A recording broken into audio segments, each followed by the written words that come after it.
Я приветствую вас, дорогие друзья, уважаемые гости и подписчики моего канала. Всем большое спасибо, что дождались сегодняшний прямой эфир. Немного задержался, потому что, действительно, новостей очень много, и о многом хочется сегодня с вами поговорить и обсудить достаточно важные и человеческие темы, и, конечно, темы, которые волнуют всех. Это проект «Шум». Я очень рад тому, что мы вместе, тому, что мы шумим, обсуждаем все происходящее и пытаемся, с каких-то позиций здравого смысла, по крайней мере, оценить происходящее.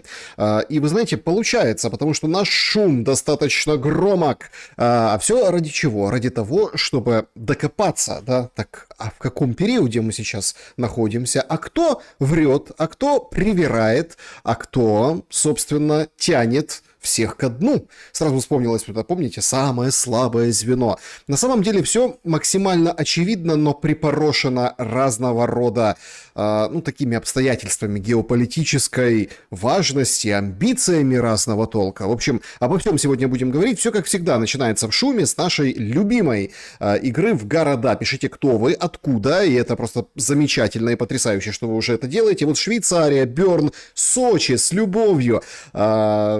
Спасибо большое, спасибо за то, что вот Анна Салам поддерживает, за ваши по QR-коду, по функциям YouTube, за вашу поддержку. Доброе слово и лайк всегда приятен.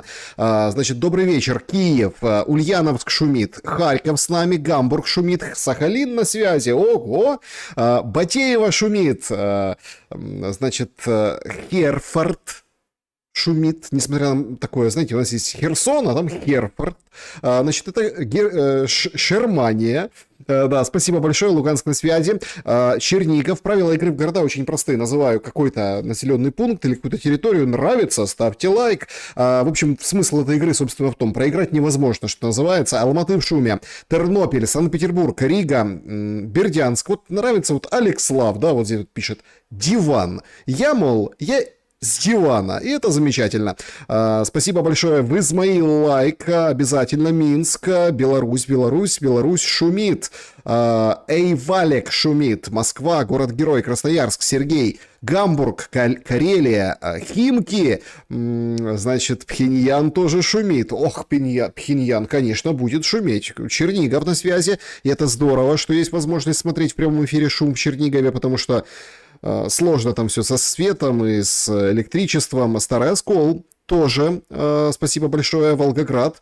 Спасибо, Оксана, за поддержку. Спасибо, Новая Усмань, Запорожье. Одесса шумом. Кухня шумит. Это хорошо, когда вы на кухне. Знаете, все-таки кухня — это то место, где все обсуждают все как есть. Вот все как есть. Вот пишет человек: Шелест, черт. Дай вам Бог здоровья, добра и света.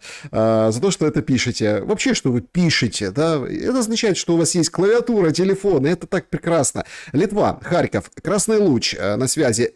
Дюссельдорф, нейтральные воды, ставят лайк. Такманду, Тольятти, Черкассы на связи, НЛО, детский сад, Пенза, Гоа. Но если вы на Гоа, то это прекрасно. Бургундия, Сахалин, да, спасибо, говорил Сахалин. Нарва на связи, Башкирия, Александрия, Кировоградская область, Ярославль. Значит, Турция шумит и штормит. Спасибо большое. Привет из села Подхмельного. Какое у вас замечательное название села. Баку шумит. Армавир, Николаев. Шум шелеста слышно в Вене, Австрия, и это замечательно. Друзья, пока всем слышно шум, и пока вы пишете, откуда вы, давайте проголосуйте тоже в вопросе нашего сегодняшнего эфира. Вот кто в итоге уступит? Обычный вопрос. Зеленский признает нейтралитет, какие-то претензии, пойдет на уступки, Россия удовлетворится. В общем, Зеленский будет уступившим. Трамп поиграет в эти санкции, а потом все равно снимет все, да, то есть повыделаются, альфача продемонстрируют, а потом раз и, в общем-то, назад. У него же как? Накат-откат. Это вот сродни тому, а где сейчас Гренландия? В какой юрисдикции? Что там Канада уже? 51-й штат Соединенных Штатов Америки? Вот в этом духе. Путин, то есть вот это все мансы, что-то уговорят, что-то прикрутят. В общем, Путин уступит, и будет война остановлена по линии боевого соприкосновения. И такая пауза, и, в общем-то, да, и начнутся какие-то там переговоры. Ну, кто-то называет это Минск-3, но это не совсем правда, не совсем так, но тем не менее, да, Минск-3, условно. И Путин уступит линию боевого соприкосновения и остановку войны. Ну или Европа. Начнут понемногу, по чуть-чуть отказывать в деньгах Зеленскому. В общем, голосуйте, друзья, очень интересно. Сандра в поддержку канала. Всем привет. Малайзия, Пенанг, остров. Спасибо большое. Одесса, русский город. Кто-то написал. Значит, Трамп шумит. Пенза на связи. Привет всем, друзья. Всем реутов. Приветствуем, слушаем, любим. И мы вас тоже очень любим. Значит, народ, что вы лайк зажимаете, давайте поактивнее, самое время. Да, давайте поактивнее, самое время. Тем более, что обсуждать будем такие очень интересные путешествия Зеленского. С них начнем. Значит, выходит Зеленский и, собственно, ну, в общем, завершает свое турне, да, выступлением перед желающими. Коалиция желающих. В общем, выступили все очень мощные. Рютте выходит, говорит, у Путина не хватает людей, идей, короче, ничего не хватает у Путина. Стармер выходит, тоже, в общем, потужничает. В общем, классно все. У Зеленского отпад, бомба. У него, смотрите, полное признание его, полное признание положения вещей, ну, как бы не на поле боя, не в принципе в стратегическом каком-то планировании, а вот вообще в принципе его. Он, конечно, куражится. И он выставляет все происходящее как свой некий звездный час.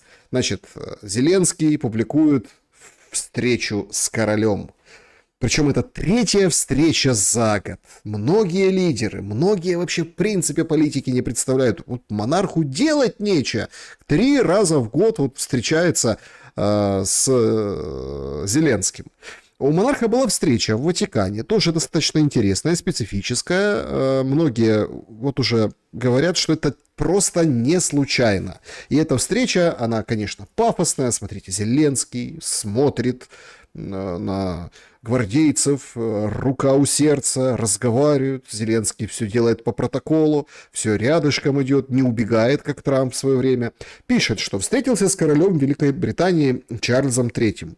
Ну, вот, знаете, так, шел, приехал на коалицию желающих и встретился с королем. Вот всего-навсего. Тут ему выстроил гвардейцев, показал, прогулялись, посмотрели, походили, побывали.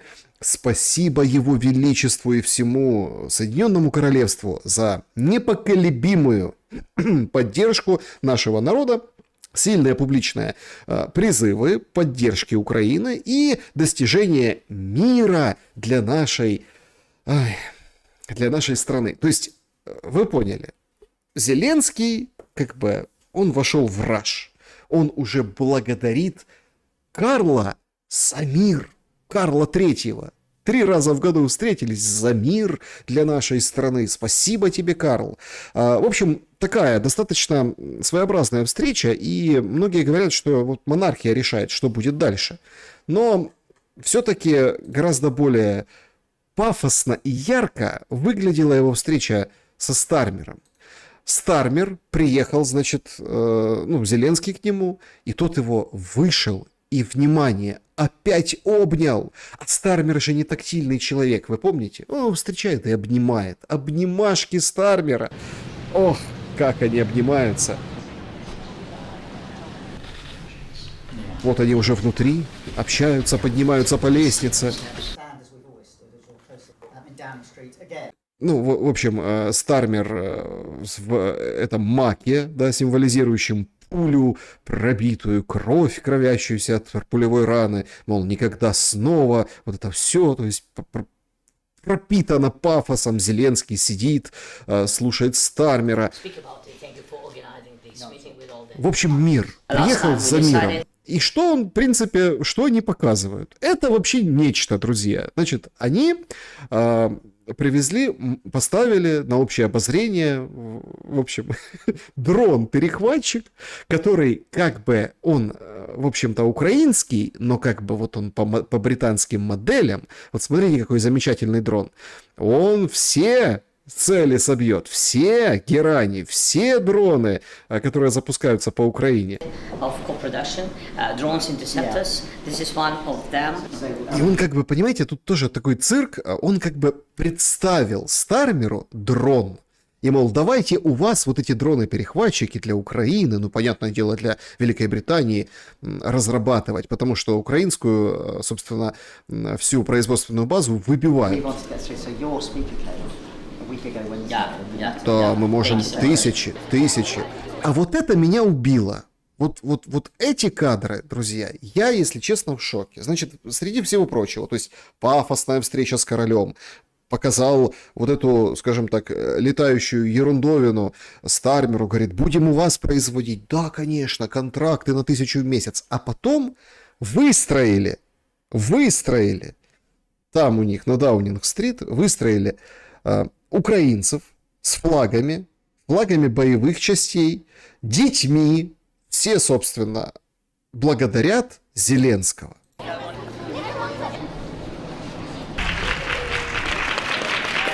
Аплодисменты. Вот я, вот хоть убей, за что аплодисменты? За что аплодисменты Зеленскому? Чего он реально добился?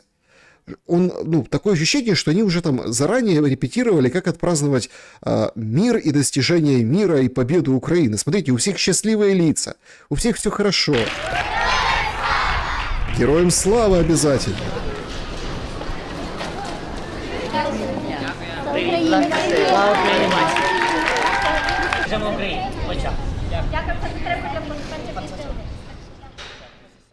Ну, то есть картинка как с какого-то праздника, понимаете? А в чем? То есть их нашли, их выставили, их выстроили, им сказали хлопать, махать флажками. И Зеленский на этом фоне выглядит необычайно счастливым. Ну, вы видели, наверное, вчера там по разным каналам, он то с коштой улыбается, смеется, подшучивает. Короче, у него позитив. Приписал он себе и своим, скажем так, встрече с Трампом тем, что санкции против России ввели. Но тут же другой момент. Смотрите, вот эти украинцы, они встречают Зеленского. Они как бы в добре, в тепле, в радости. Я все равно не могу понять, за что они благодарят Зеленского. Это британские украинцы. Так, а есть за что благодарить украинским украинцам, которые в Украине находятся? Вот выходит Попенко, эксперт по коммунальным услугам, и такую вообще страшную вещь говорит. Тепла не будет зимой. Не ждите вообще в октябре этого подключения теплоснабжения. Дай бог, щоб в первой декаді декабря заработало. Ні, в жовтні не потрібно чекати тепла. В зв'язку з тим, що вийшла постанова Кабінету міністрів, коли ПСО буде сплачуватися покладання спеціальних обов'язків на різниці вартості газу, буде сплачуватися тільки з 1 листопада, то і початок опалювального сезону в більшості міст України розпочнеться іменно з 1 листопада. Ну і опять же, 1 листопада – це дуже умовна цифра. То есть первое число ноября – это условная цифра. Спасибо, Зеленский, в Британии, гляньте, как его облобызали. Смотрите, какая классная. Вот тут молодец Зеленский. 1 ноября – это так условный срок. Тому що, як показувала ситуація останніх років, в деяких районах Києва опалювальний сезон розпочинався і в грудні місяці, і тому не варто того, щоб там очікувати от прямо з 1 листопада почнеться тепло. 15-20 листопада. 1 грудня, навіть 10 грудня – це реальність початку опалювального сезону для багатьох киян.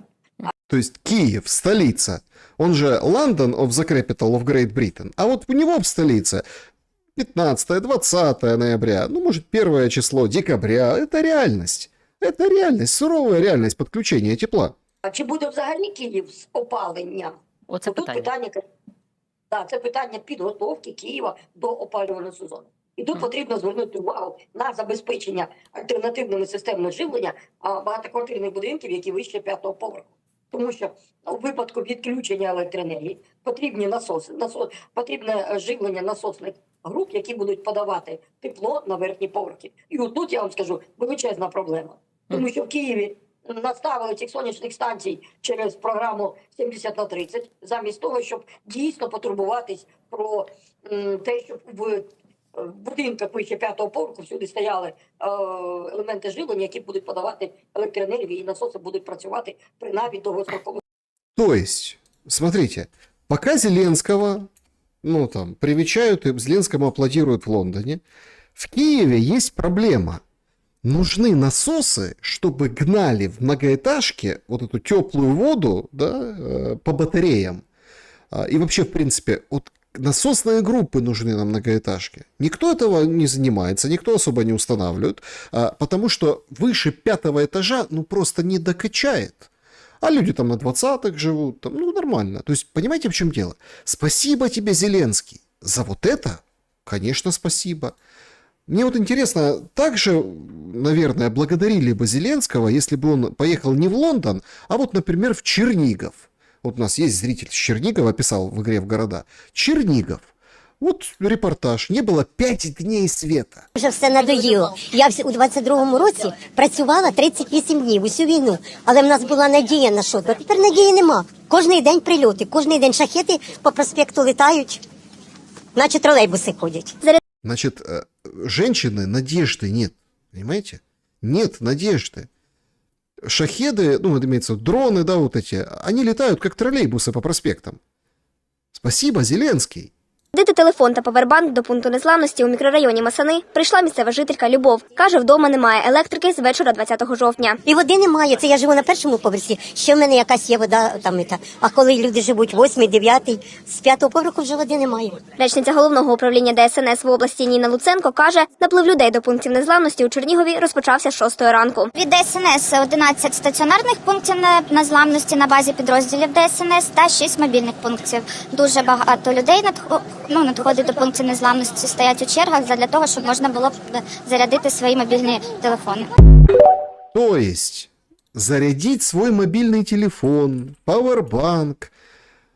То есть, ну, чтобы как-то быть на связи. Чтобы позвонить и, ну, вот, как бы родным, ну, вот, вымандить вот это все, да, вот это вот, ну, просто взять и там поругаться, пообщаться, легче, чтобы душу излить, понимаете?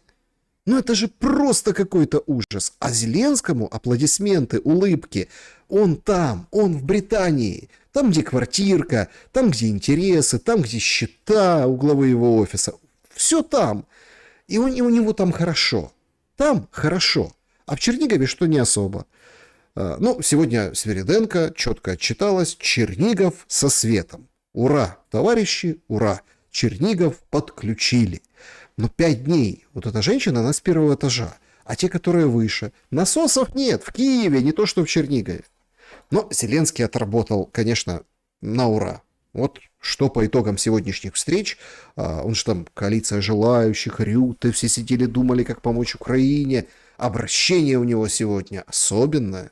Шановні українці, українки, зараз вже відбулася зустріч з лідерами в Лондоні. Це третя хороша подія для України за кілька днів. Буде більше санкцій проти Росії і в тому напрямку, в якому є рішення Сполучених Штатів Америки. Це дуже правильний крок президента Сполучених Штатів Америки.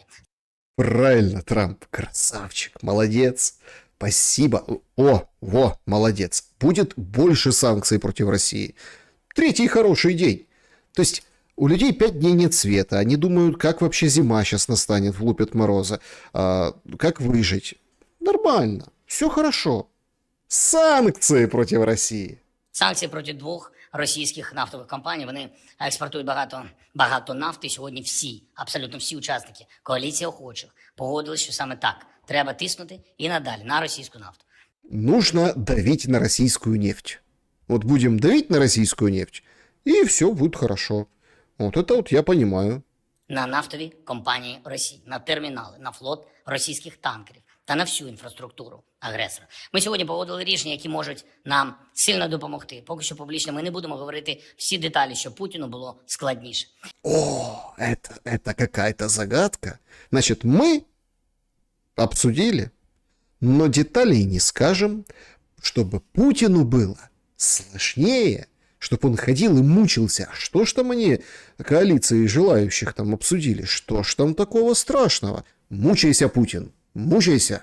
І хоча росіяни зараз понесли світом сигнал, що їхню економіку санкції начебто не зачіпають, всі все бачать. Все видят. Все видят. Очереди там на запад. Все видят. Ужас что. Разваливается Россия, матушка. На заправках в Росії і банкрутство російських регіонів, і дефіцит федерального бюджету Росії. Саме санкції одне з найбільш болісного для Путіна.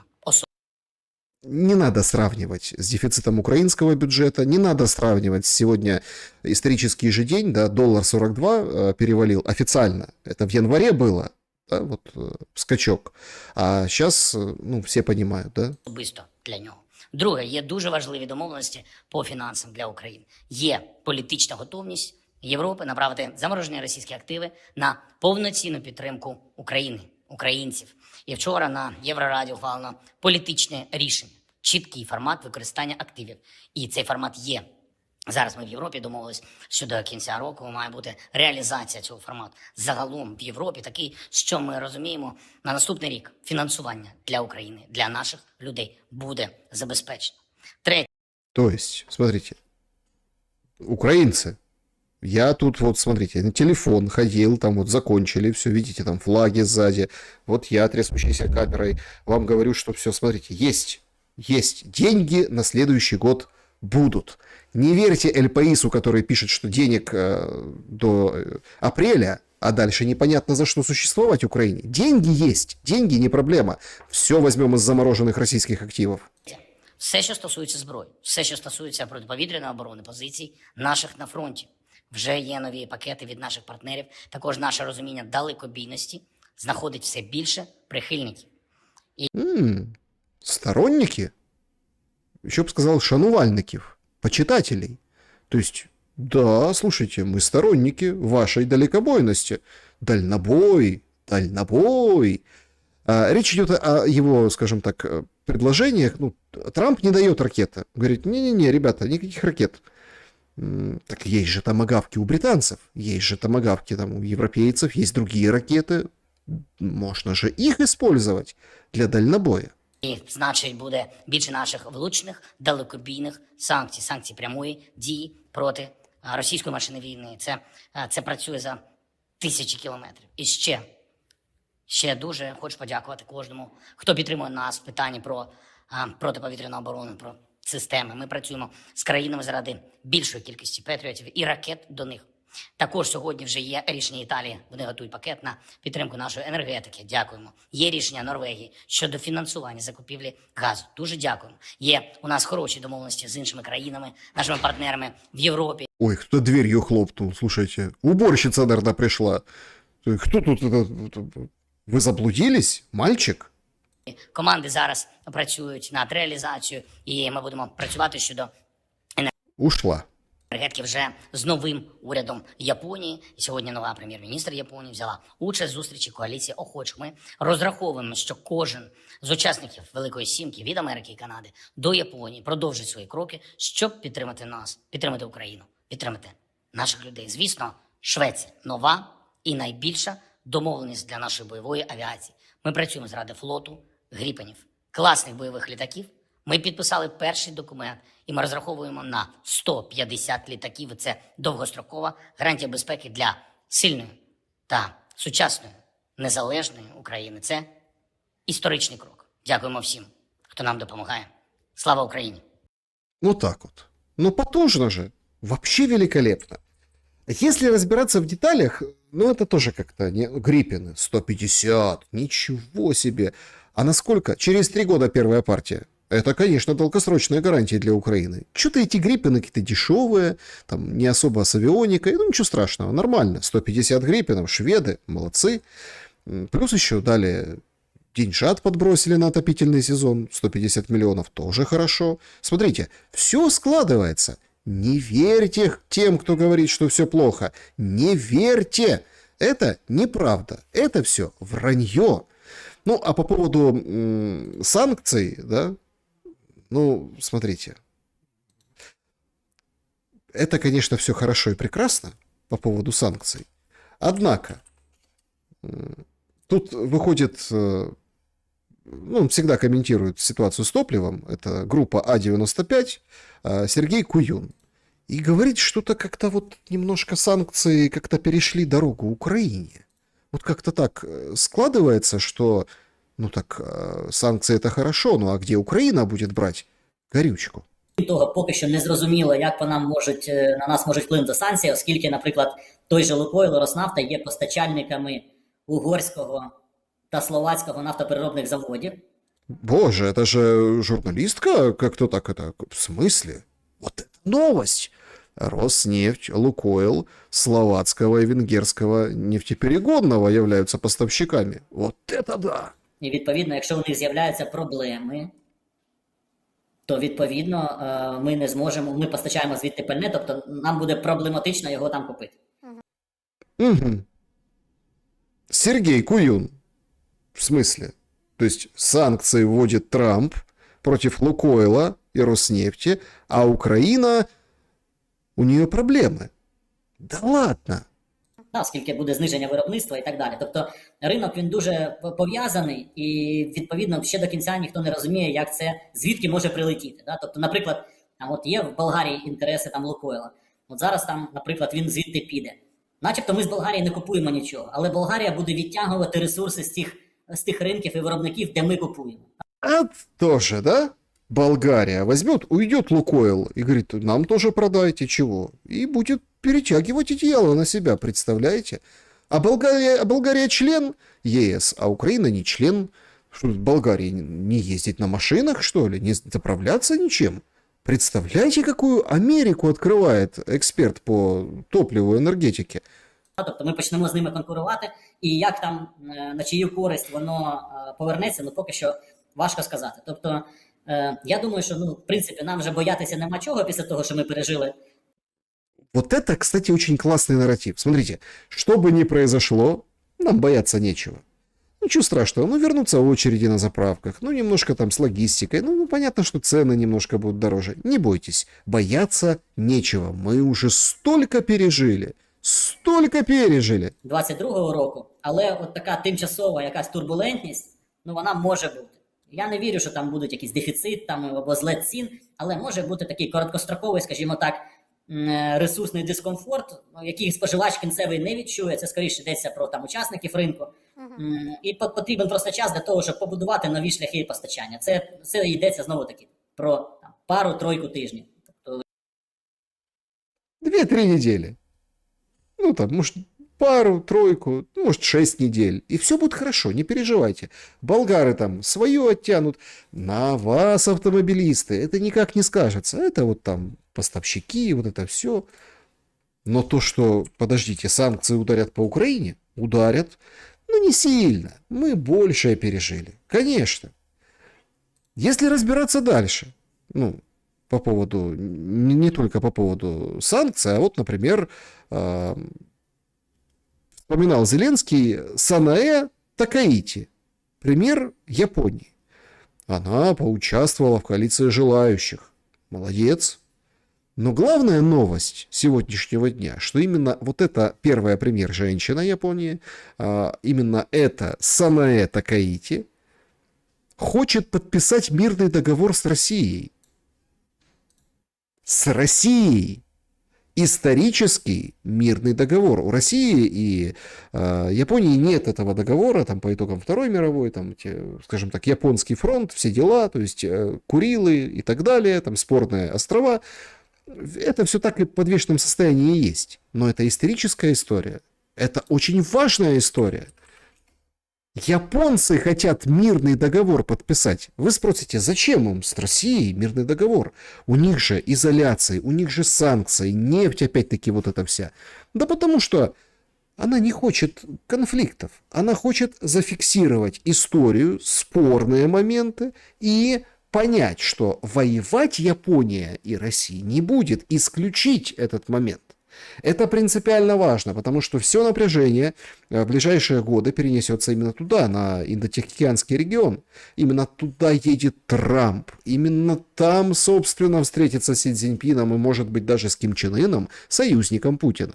В общем, закручивается очень интересный клубок. Ну а премьер-министр Японии, барышня умная и такая, ну, скажем так, дальнозоркая. Она вот смотрит и говорит, так, будет с Россией договор, чтоб, не дай бог, что не вышло. А выйти может всяко разно. Если замутят, например, войнушку вокруг Тайваня или против Китая какие-то провокации, или каким-то образом, ну, там, как у нас говорят, подожгут Россию по периметру, ну, Китай могут поджечь по периметру. Все перемещается туда, все противостояние. Плюс, понятно, Филиппины, Индонезия. Японцы хеджируют риски, делают это красиво. И делают это красиво, и, понятное дело, делают это правильно. Что касается самого, скажем, вот этого посыла непосредственно Зеленского о том, что будет на следующий год много денег, все хорошо. Нью-Йорк Таймс разложил сегодня вот эту историю с репарационным кредитом. Если Евросоюз так и не согласует этот механизм за счет замороженных российских активов, это создаст Украине большие проблемы. Несмотря на отсутствие решения, Кошта заявил, что ЕС привержен удовлетворению неотложных финансовых потребностей Украины в течение следующих 2 лет, включая поддержку ее военных и оборонных усилий, что по оценкам больше 150 миллиардов долларов. Если активы России не конфисковать, выполнение этого обещания создаст серьезную нагрузку на и без того обремененные задолженностями национальные бюджеты. После решения Трампа не выделять Украине новых средств, европейцы с трудом ищут деньги для выполнения своих обязательств, поскольку их собственные национальные бюджеты и без того сильно ограничены. Даже если блок найдет деньги, остаются вопросы о том, будут ли усилия достаточными для продолжения неравной борьбы Украины с Россией. По мнению аналитиков, они вряд ли убедят Путина прекращать войну. То есть беда с этими деньгами у Европы.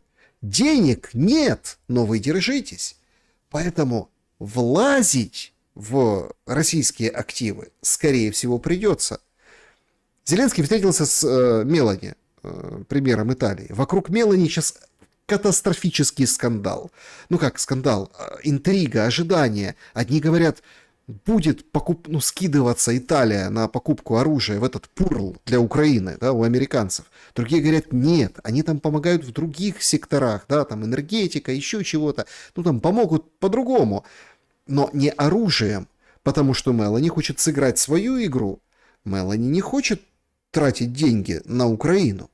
Но, конечно, встреча была очень теплая с Зеленским, они обнимались, улыбались, целовались, ой, замечательно встретились. Такие прям родственные души, но без денег.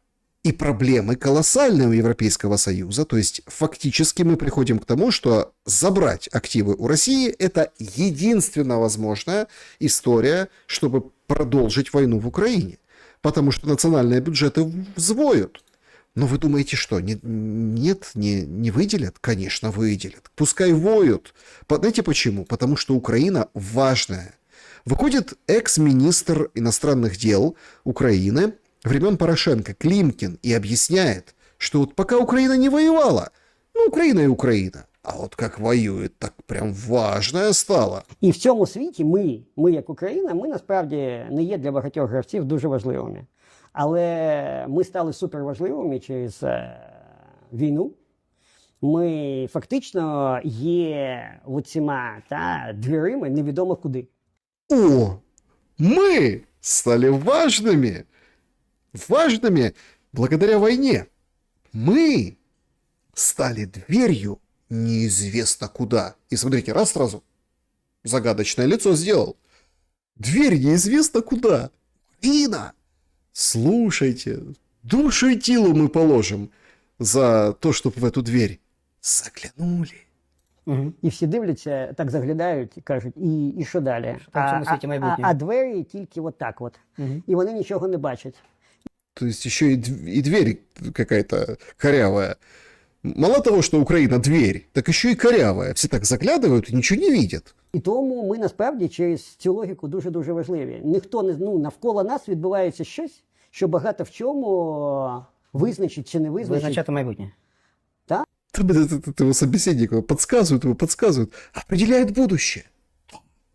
Украина – дверь, а за ней будущее. Ну, це дещо амбітно, але правда. Правда. Понимаете, в чем дело? Это же надо слушать, это надо записывать. Это амбициозная правда. Это амбициозная ложь, но правда. А в чем амбициозность, если это правда? То есть это или правда, или неправда. Амбициозная правда. Украина дверь, куда все так смотрят. И дальше.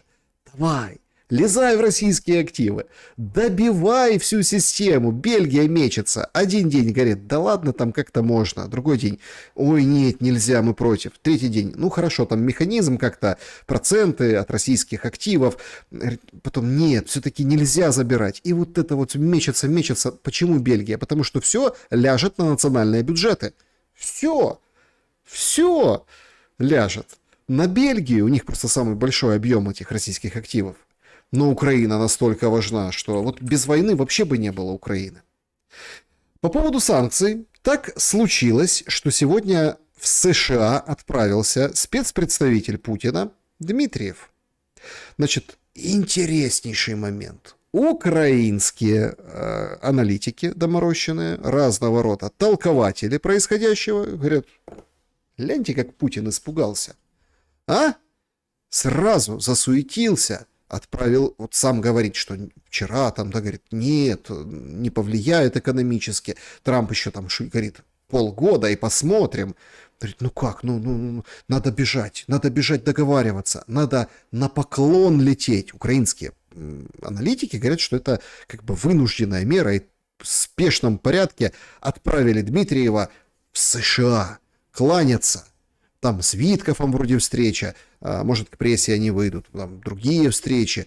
Представляете, после ввода санкций точно что-то перетирать, точно пойдет на уступки и остановится по линии боевого соприкосновения Путин, лишь бы сняли санкции. Ну, так пишут украинские злопыхатели и люди, которые злорадствуют в этой всей истории, не понимая, что на украинских заправках это тоже скажется, бренд уже растет.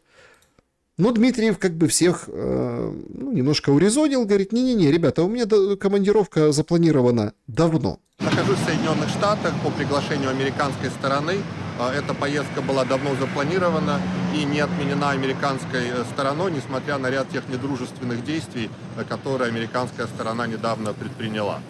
Мы видим, как президент Путин сказал вчера, что с Россией не работает язык давления, и очень важно, чтобы национальные интересы, интересы безопасности России всегда четко учитывались.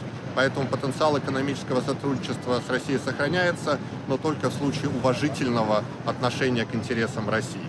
Мы видим также очень большое количество попыток со стороны европейских коллег, со стороны Британии сорвать любой прямой диалог России-США, любой прямой диалог президента Путина и президента Трампа. Это связано с тем, что многие попытки разрешения конфликта на Украине, они были предотвращены как британцами, так и европейцами. Достаточно вспомнить Бориса Джонсона, который, когда фактически уже было мирное соглашение, он приехал и, получив $1 000 000 от своих спонсоров, сказал, да нет, не надо делать мирное соглашение с Россией. Поэтому... Ну, то есть то, что пишет западная пресса, да, Дмитриев озвучивает. Значит, все работают на срыв. Всем выгодно сорвать, чтобы не было прямых переговоров. Более того, Bloomberg сегодня пишет о том, что есть прям отец, имя и фамилия у этого срыва. Называется это как бы эта персона Марко Рубио. Прям открыто. Да? Это он убедил Трампа, это он отменил встречу, которая должна была быть вчера, в четверг, между Лавровым и Рубио в Будапеште для согласования повестки дня. Ну и сказал, что Россия, видите как, не хочет.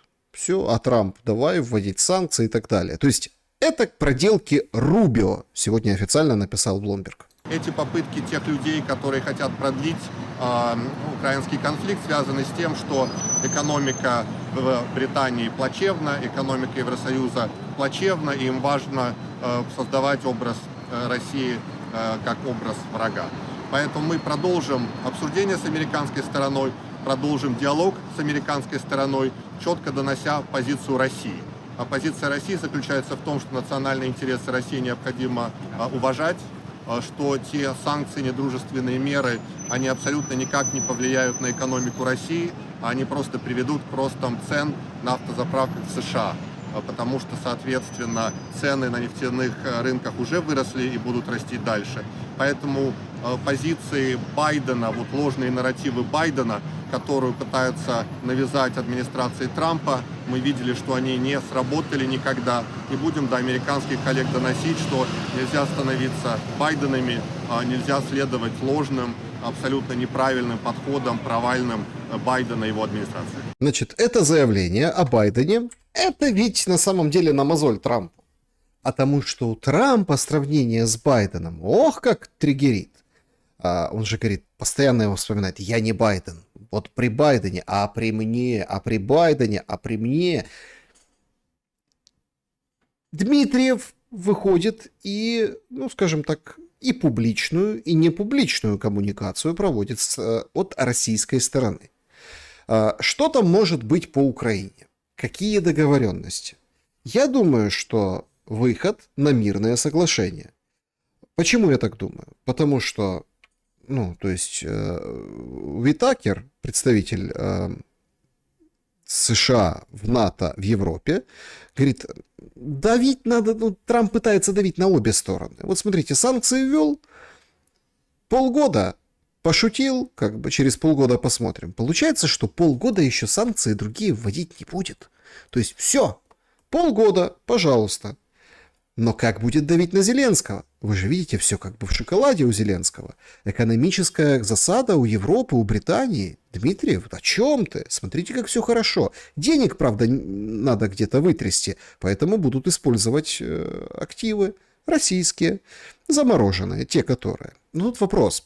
Я слышал такую версию, не знаю, как к ней относиться, наверное, конспирологическая, опять-таки, что денег этих нет. Их уже нет. Поэтому и войну заканчивать не надо. Ну, можно вот нарисовать и выделить из этих денег, ну, не знаю, там, все что угодно. Чтобы их как бы расходовать. Их нужно пускать в ход, потому что если вдруг, неожиданно, внезапно Америка и Россия договорятся о мирном соглашении, ну, например, мощном Будапеште, когда Трамп и Путин подписывают бумагу и говорит, вот он мир. Есть подпись Путина. Зеленский, подписывай. А там глянешь, откроешь, и там и никаких репараций, и там и, ну, в общем-то, и русский язык, и какие-то там, может, территориальные вопросы, обмен землями. Да ладно! И этого никто не может, скажем так, допустить в Европе. И деньги-то, денежки взад, а их нет, поэтому и воюют. Ну, такая сложная теория. Но, в принципе, знаете, любая конспирология по прошествию нескольких лет, она открывается новой гранью. И вот эта война, это именно как раз-таки возможность, ну, спустить вот эти активы. Ну, или как бы, да, прикрыть большое воровство. Ну, а пока Дмитриев общается и с Виткофом, и с другими, Трамп разбомбил Белый дом. Прям прилет. Я не знаю, там... сродни Искандера. Даже там некоторые шутят, все, Москва ударила по Белому дому. Строит бальный зал. Будет там проводить ночи бал. Трамп. Значит, полностью вот это вот крыло Белого дома снесено. И ожидают строительства нового. Проекты, понятно, есть. Ну, в общем, делом занят Трамп. А еще, кроме того, что бомбит Белый дом, бомбит лодки. Объявляет о возможной операции наземного типа в Венесуэлу. Там очередную Хексет показал лодку, как уничтожили, типа наркоторговца. В общем, Джеральд Форд подогнали туда авианосец, в ту сторону. Что-то готовится и назревает. Сухопутное, не сухопутное. Но я вот хотел бы Мадуро похвалить. Так, выйти и вот публично...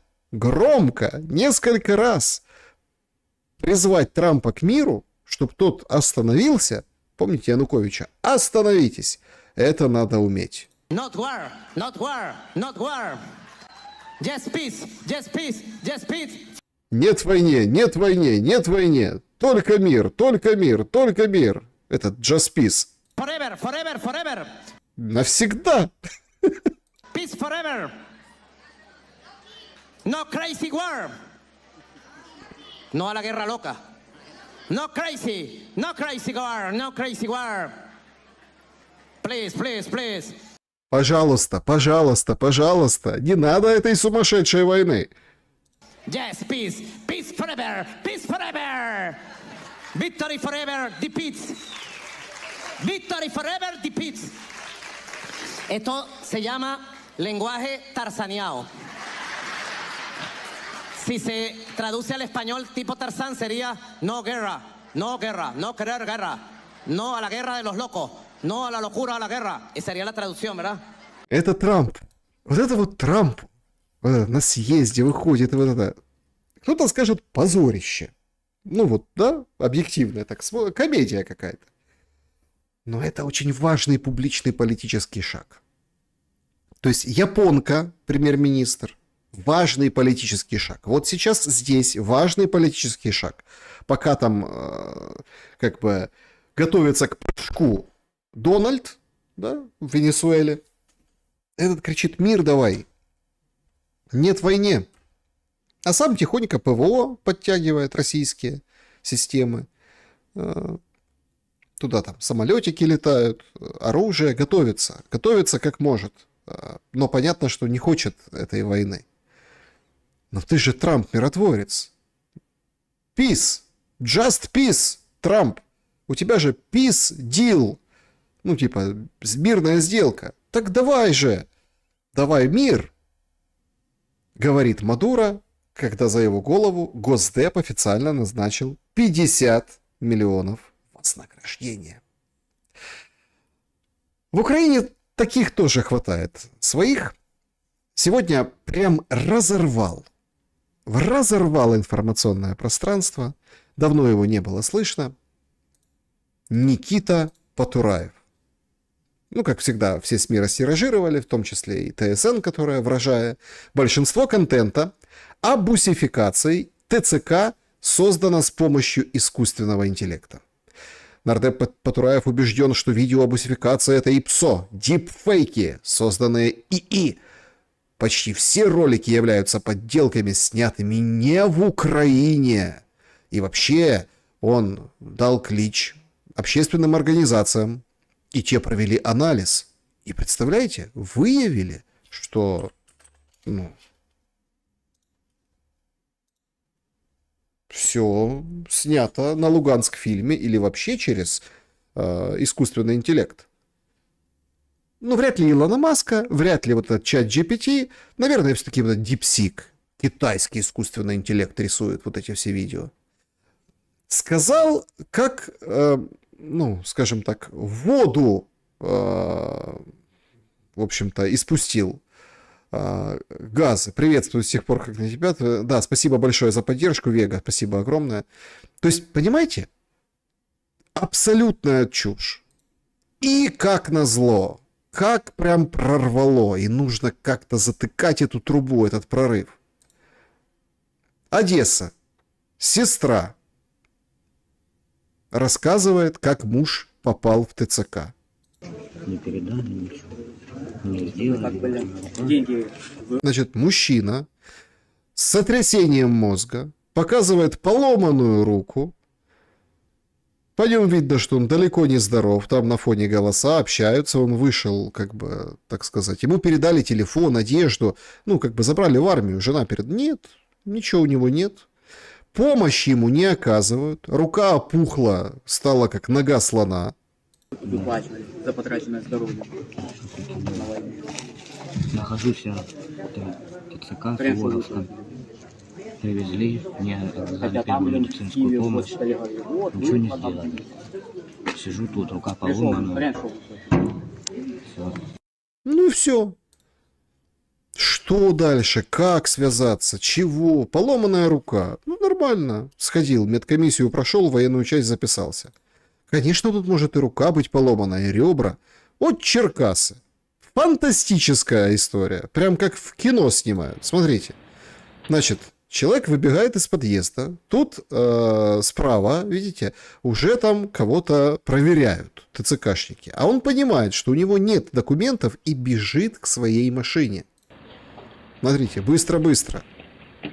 Но за ним еще быстрее бежит ТЦКшник. Сразу подгоняют служебный ТЦКшный автомобиль, перекрывают дорогу.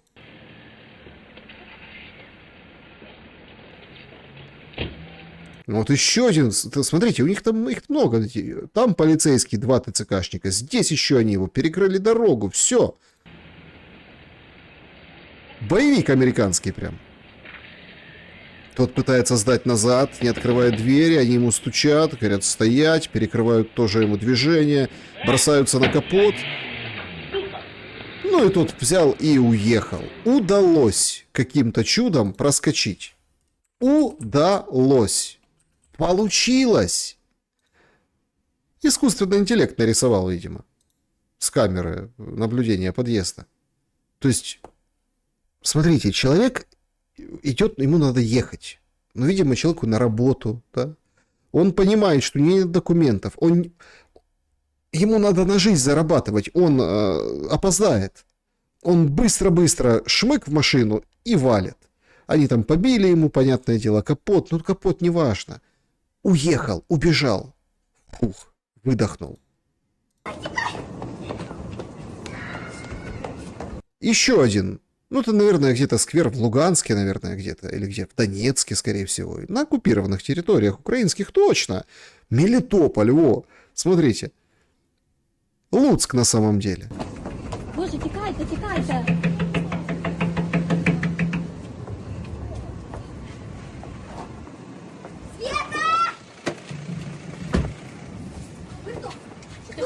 Значит, вы кто? Что? То есть они защищают, как бы, пытаются прорваться туда, ну, как бы внутрь, да, но ТЦКшники их и по гражданке, кстати, одетые, настигают. Ви дали не в формі! Ей, То есть телефон выбили, это вот снимает сзади, женщина орет. Ужас, конечно, да. Человек по гражданке нейтрализует женщину, чтобы она не мешала, да. А как бы налетают на товарища остальные.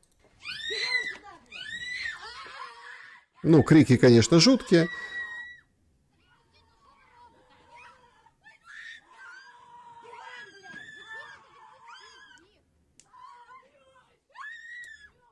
То есть женщину тут за волосы, женщину, ну, как бы все нормально.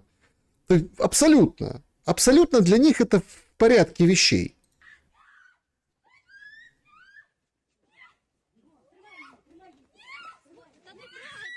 Не трогайте його!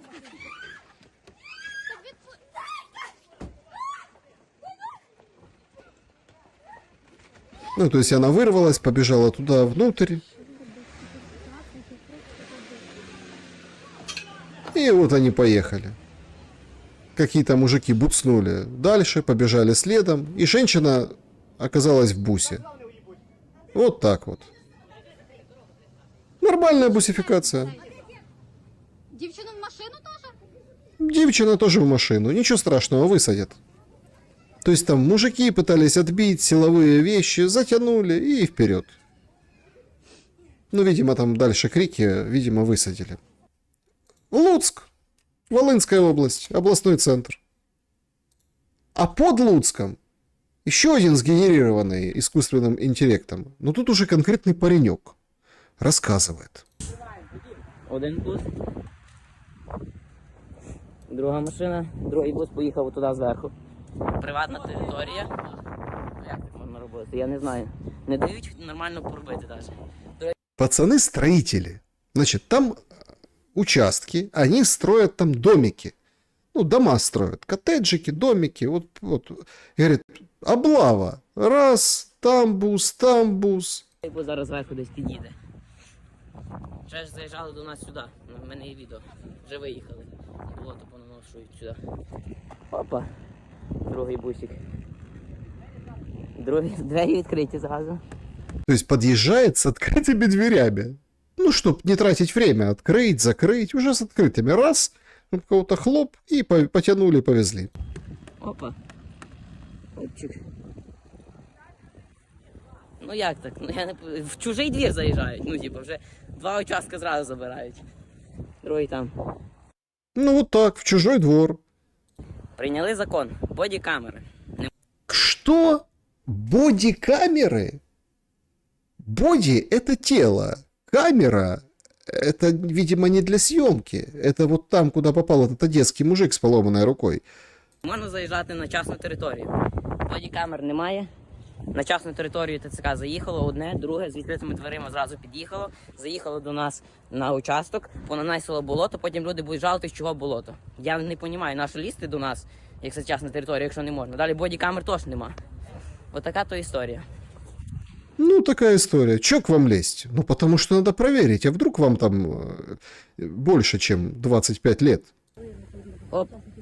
Частна територія. Не дають нам нормально робити навіть. Без бодікамер. Де бодікамер, я не знаю. Наші такі закони вводять, якщо їх не дотримуються самі громадянини. Вот, это золотые слова этого паренька, который работает на стройке, которому, ну, там же выровняли грунт, да, они тут позаезжали, нанесли болото, как он говорит. Нет бодикамер. А зачем этот закон принимали? Ну, зачем? Тут просто чтобы было, понимаете? Вот интересно, а здесь, в Калиновке Винницкой области, есть бодикамеры? Смотрите. По грязюке сбивает велосипедиста. Как дела? Все, живой? О, отлично, вояка. Пригодишься на фронте. Да пойдем нормально, тебя там накормят, напоят, спать уложат в казармах. Такие же рекламы по Киеву вешают. Велосипед тоже пригодится, ничего страшного. Ну и, собственно, давай в бус. В бус. Документ имеешь? Ну покажи. Сбивают велосипедиста просто, а потом проверяют документы. Оборзели вслед за ТЦКшниками и менты. Вот задержание в Киеве. Значит, крутят мужика крутят в розыске, за него вступается женщина. То есть, смотрите, вот этот, я не люблю на самом деле эти выражения, но вот как его назвать? Ну, мусор, понимаете? Ну, то есть, женщина в него вцепилась. Он лыбится. Ему смешно, понимаете? Ну, потому что женщина, он понимает, что он здоровый бычара, женщина ему не окажет никакого серьезного сопротивления. Она там вцепилась, тот ему там с улыбочкой. Понимаете? Говорит, кто ты такой? Что ты? А тут понимаете, вот это лицо власти. Полиция — лицо власти. Понимаете? Вот он с надсмешкой, мол, что ты? Ну, она еще как бы в возрасте, ну, не будем говорить пожилая, ну, такая взрослая женщина. Ну, что ты мне сделаешь? Что ты сделаешь? Вот что она сделала. Влупила ему по башке. Улыбка моментально слетела, и он толкает ее на асфальт. А дальше что он делает? А дальше он подходит и типа как бы, ну это же их мусорское, понимаете? Типа, о, там, все, я там окажу помощь, а потом в рапорте напишут всякую хрень о том, что там подскользнулась, упала, понимаете, и все.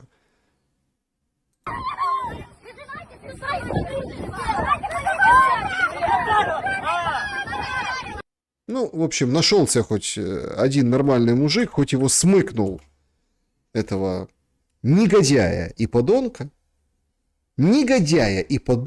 смеющегося в лицо слабому, ну, слабой женщине, толкнувший ее на асфальт. Это Киев. Это Киев. А о чем мы там в Винницкой области, в Калиновке говорим, когда едет, подрезает, падает, все, сбивает его и начинают крепить. Это дошло до какого-то критического маразма. Ужаснейшего. Вот, пожалуйста, пользователи соцсетей. Жанна Крючкова. Вчера моя близкая подруга хоронила дядю. Родственники приехали в морг. Гроб не выносят. Проходит почти час. Родные в растерянности. Появилась координатор из похоронного бюро. Взволнованная, суетится, кому-то звонит. Минуты тянутся, и вдруг выясняется. Катафалк с бригадой, который ехал за телом, остановили в ТЦК. 4 мужиков, которые должны были вынести гроб дяди, бусифицировали прямо из катафалка. И теперь похоронное бюро в спешке ищет новую бригаду. И это не ролик из интернета, тех, о которых говорят фейк. Это случилось вчера. И в такие моменты понимаешь, беспредел и абсурд уже вторглись туда, куда, казалось бы, не должны были дойти вообще. Неужели катафалк и бригады, которые вывозят гроб на часть критической, не часть критической инфраструктуры, особенно абсурдно выглядит это на фоне того, что Министерство экономики Украины недавно признало, что среди предприятий, получивших бронь от мобилизации, оказались компании, связанные с игорным бизнесом и онлайн-казино. А для моей подруги проводы дяди в последний путь превратились в немой вопрос о том, остались ли у нас граница между долгом и человеческим. Похоже, границы между долгом и человеческим не осталось. Как и мужиков, как и желающих воевать. Вот человек снимает видео в Тернополе. Просто видео, просто остановки, просто общественного транспорта. Ви кажете, дивіться, зупинка. На зупинці одні дівчата, жінки, бачите? Чоловік, потім, певно, пенсіонери. Пенсіонери ходять, нема чоловіків. Нет мужиков. Вот остановка. Мужиков нет. Пенсионеры, женщины, ну, там, дети. Баста. Це не те, що я там монтую. От одним кадром знімаю, щоб ви бачили. Чоловіків на вулицях міста Тернопіль нема. Іде дитина. Хлопчик. Далі йдуть 2 дівчини. Ось вони. І знову йдуть дівчата. І знову дівчата. Це жінка, а це хлопчик молодий. Отак. В Тернополі хлопців нема. Яко? Да, в Тернополе нет, ну, ребят, мужиков нет в Тернополе. Все, кончились, выветрились вместе с этой мобилизацией. Днепр. Отпустили, блядь, пацанов. Які, кому, куди?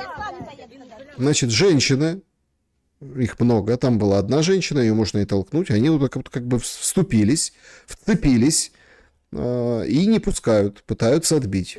Ну, давайте, розказуйте, ви на давайте, розказуйте. Розказуйте. Прям с магазина выволокли и потянули. Прям с магазина. Это вот сотрудница магазина. Да показуйте, давайте. А що ви робите? Отпустили. Алло, блядь. Всі знають, що ці рожі, блядь, красиві. Улыбнитесь. Да, рожи красивые, можно и улыбнуться. Снимают, ну, понимаете, в чем дело? Нет, ну мы-то в шуме, конечно, покажем эти красивые рожи. Ну, по большому-то счету, они все на одно лицо. Плевать, они безнаказанные. Навіщо, блядь, а що ви робите? Значит, пока тут вот это все снимали, женщина, которая постарше, победовее, они, видимо, еще не те, как тот дебил полицейский, ну, правда, выражение лица и улыбка дебильная, который толкнул в Киеве женщину, они его как бы, ну, давай, бегом в подсобку, бегом. Во двор, заходь. Заходь на склад, бегом. Заходь на склад. Заходь на склад, быстрей. На склад. Там посиди, уедут, выйдешь. Ну вот так, вот такая жизнь. Это все искусственный интеллект Потураева. Львов, курьер. Вот так вот. Тянут, потянут. Прям с велосипедом, прям с вот этим рюкзаком. Киев, ну это курьер Глова, а вот Киев курьер Болт. Говорит, у меня есть документы. У меня там дома собаки. Что вы делаете? Ну, вот так вот его, в зеленых штанах, вот так вот. И, в общем, дружненько и пакуют. Есть случаи, конечно, отбивают в Киеве, вот как здесь. Удалось, почти его уже засунули в бус. Но все-таки парня удалось отбить. И женщины, и мужчины, в общем, помогли. И говорят, текай ему, быстренько в машину и увозят. Эти все многочисленные видео и вот эти все там, да, моменты, которые там от них происходят, очень сильно триггерят и очень сильно от них подгорает у всех. Понятно, что это выступление Потураева о том, что это все фейки, это, ну, как бы залипуха. Надо так говорить. И все там верят, говорят, а ты видел, это неправда, а это все ложь, это все. Но тут есть другие моменты. Блогер с понятной позицией, Апостол Карпенко, дает интервью и вообще говорит, а кто это все снимает? Надо доказывать, чтобы это все работа на врага. К термину «бусификация». Не нравится. Меня интересует, тех, кто записывает, б, тех, кто выкладывает, и С, где СБУ, почему СБУ не бежит? Где СБУ? Ну, где СБУ? Вообще там запретить камеры видеонаблюдения, людям телефоны, вычислять, кто это. Ну, потому что мы создаем что? Картинку для РФ. Цель? Где контрразведка? Почему не бегут по админам телеграм-канала? Ну, в смысле, ты сейчас про цензуру, не про то, как с людьми общаться. Я про комплексно. Про людей я рассказал в первой части. То есть, смотрите, про людей то в первой части. А я вот комплексно. Давайте вот комплексно подходить. Значит, это вот показываешь, что вот снимаешь это. Вот как эта женщина говорит, сейчас ваши рожи все увидят. Это ты на врага работаешь. Ну да, женщина из магазина, которая заводила паренька на склад. Помимо людей есть еще вот эта вторая организационная, там, информационная часть. Даже был спор с народными депутатами на эту тему. Да ладно. Вообще, после вот этого Потураева, народного депутата, который говорит, что все это фейки и вранье, искусственный интеллект и снято на Луганск фильме, спор с депутатами, ну так себе, конечно. Он, конечно, придал себе тут важности. Спорил с депутатами. Ну и в чем? Ну о чем спорил? Что вопрос мобилизации можно решить другими способами. И я предлагал модель, ту, которую используют орки. Орки? Да. Ну и шорки. А я предлагал модель орков. Орка-модель. Ну, типа деньги. Мне там был длинный, долгий спор, мне рассказывали про УБД, про социальные льготы. Там, типа, оказывается, есть льгота на поступление для членов семьи. Есть там, это все есть, но этого никто не знает. Ага, смотрите, то есть все же говорят, давайте как в России, платить нормальные деньги. А нам говорят, смотрите, так у нас все есть. И поступление для членов семьи, и всякие льготы, и все же для тебя, солдатик, а ты вот это вот не хочешь пхнуть тебя в этот бус. А у нас еще ого-го какие льготы. Прям хочешь и служи, все получишь, все дадут. Я говорю, давайте выберем модель, при которой вы донесите людям, что будет тебе за то, что ты пойдешь защищать страну. Мы долго нудно спорили, меня не услышали, я сказал, ну окей. Окей, теперь надо доносить, что будет, если ты пойдешь защищать страну. Ну, умрешь 15 миллионов. Да? Да? Сколько платят? Месяцев? Лет?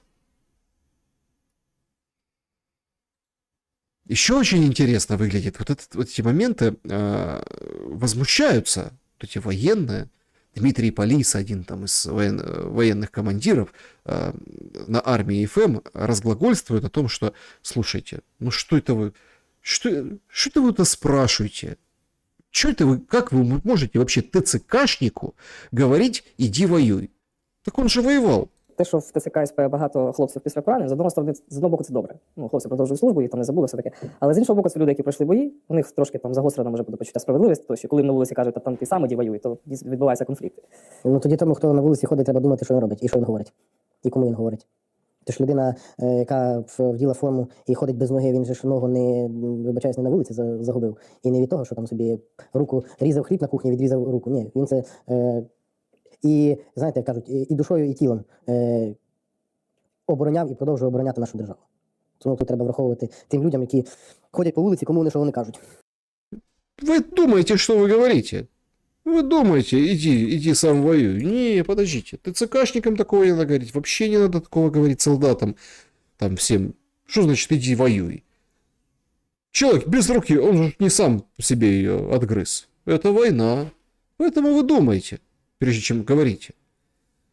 Разорвала еще одна дроноводчица с, скажем так, ну, таким очень звучным, так сказать, позывным «Сатана», на этой неделе разорвала информационное пространство. Она говорит, а что это вообще мужики, у которых 3 детей, чего это они, ну, отсрочке подлежат? Почему? У них же дети, им надо защищать. Есть кого защищать. Целых 3.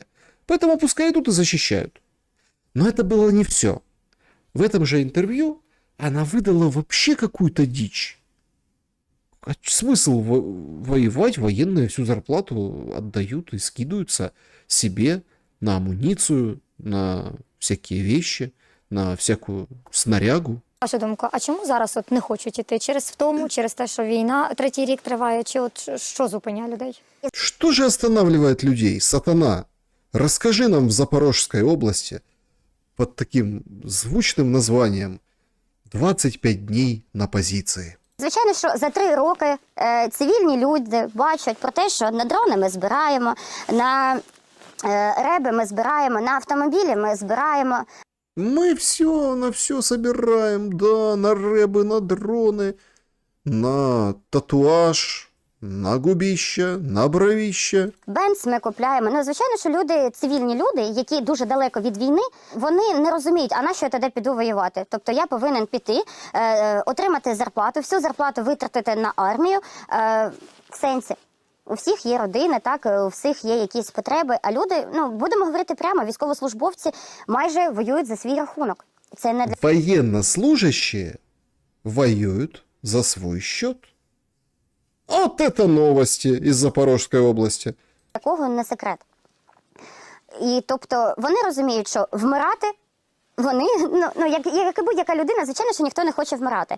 І коли вони розуміють, що немає тієї підтримки, яка вона потрібна, ну, звичайно, що люди не хочуть іти. Ну, конечно. Нет поддержки, людей не хотят идти. Поддержки нет. А так бы пошли все. В чем причина? Почему люди не хотят идти воевать? А может причина все-таки в этой системе? В системе этой ТЦК? Одна из журналисток, это нашумевшая история, которая просто, ну, там, разорвала сегодня, да, она имела продолжение вчера, собственно, они сообщили. Дарина Трунова сообщает, если бы не слышала эту историю лично, если бы не мои друзья, не поверила бы, что такое возможно, поэтому прошу распространить. Мой сын моих друзей Олег Сопин и Лариса Сопина, сына у них мобилизовали. Ну как можно сказать, бусифицировали. Так было. Он позвонил родителям, сообщил, ему нужно привезти вещи, передали их в следующий день. В это время проходил ВЛК. Следующий день уже позвонили с больницы, что у сына закрытая черепно-мозговая травма. Причем настолько серьезная, что сделали трепанацию черепа. Как это случилось? Сказали, упал. Но как, где, почему, никто сказать не может. Но версия, может, у него эпилепсия была. Что это с ним случилось? Стоял, раз и упал. Черепно-мозговая, трепанация. Значит, результат тяжелый, шансов выжить мало. Алло, полиция Подольского района. Это Киев все, Киев. Не открыла не открыла уголовное дело. Дальше она сообщает о том, что 23 числа Роман Сопин умер в больнице. Если бы я не слышал эту историю, в общем, никогда бы не поверила, но это правда. Более того, она продолжает, вот эта журналистка, свои стенания. Теперь ирония судьбы. На прошлой неделе я записывала спикера ТЦК Киевской области и пыталась призвать людей не верить в мифы о ТЦК. Это действительно порядочные люди, а те, кто нарушает закон, как в предыдущем посте. И программу можно посмотреть. Вот она, смотрите программу со спикером ТЦК. Наслаждайтесь. Порядочные люди. Что случилось с ним? Как? Чего? Полиция все-таки потом сообщила, мы открыли, мы расследуем, всех опрашиваем. Сразу показали там фотографию этого убитого. Было ему 44 года. В общем, ужас что. Ну и к вечеру сегодня, значит, совместное, что в новинку для подобных заявлений, заявление 71-й отдельной егерской бригады десантно-штурмовых войск и ТЦК. Значит, Подольского ТЦК Киевской, Киева, города Киева. В ответ на эту информацию, о том, что его как бы побили, военнообязанного, значит, публичное разъяснение. Этот гражданин действительно был мобилизован Подольским ТЦК 18 числа, после прохождения всех установленных процедур, 19-го был доставлен в пункт распределительный и включен в состав команды для дальнейшего перемещения в 71-ю бригаду десантников. Во время информирования представителями части призывников о бригаде, будущую службу, мужчина потерял сознание, упал, ударился головой о твердый пол, и случилось это на глазах многих свидетелей, военнослужащих и военнообязанных. Пострадавший был сразу госпитализирован в Киевскую городскую больницу скорой помощи. Сотрудники Подольского управления полиции, в общем, всех спросили, всех расспросили, установили, что он потерял сознание, упал, ударился головой. Самого травмированного опросить не удалось, потому что он уже был, понятно, да, без сознания. Фактов, которые бы свидетельствовали о том, что что-то кто-то по отношению него совершал, какие-то неправомерные действия, не установили. Вместо этого военнослужащий бригады десантников предоставил ему домедицинскую помощь, и вообще он вызвал скорую. Спасибо из Риги, спасибо вам большое, да, за то, что поддерживаете. То есть, понимаете, в чем дело? Пол твердый в распредцентре.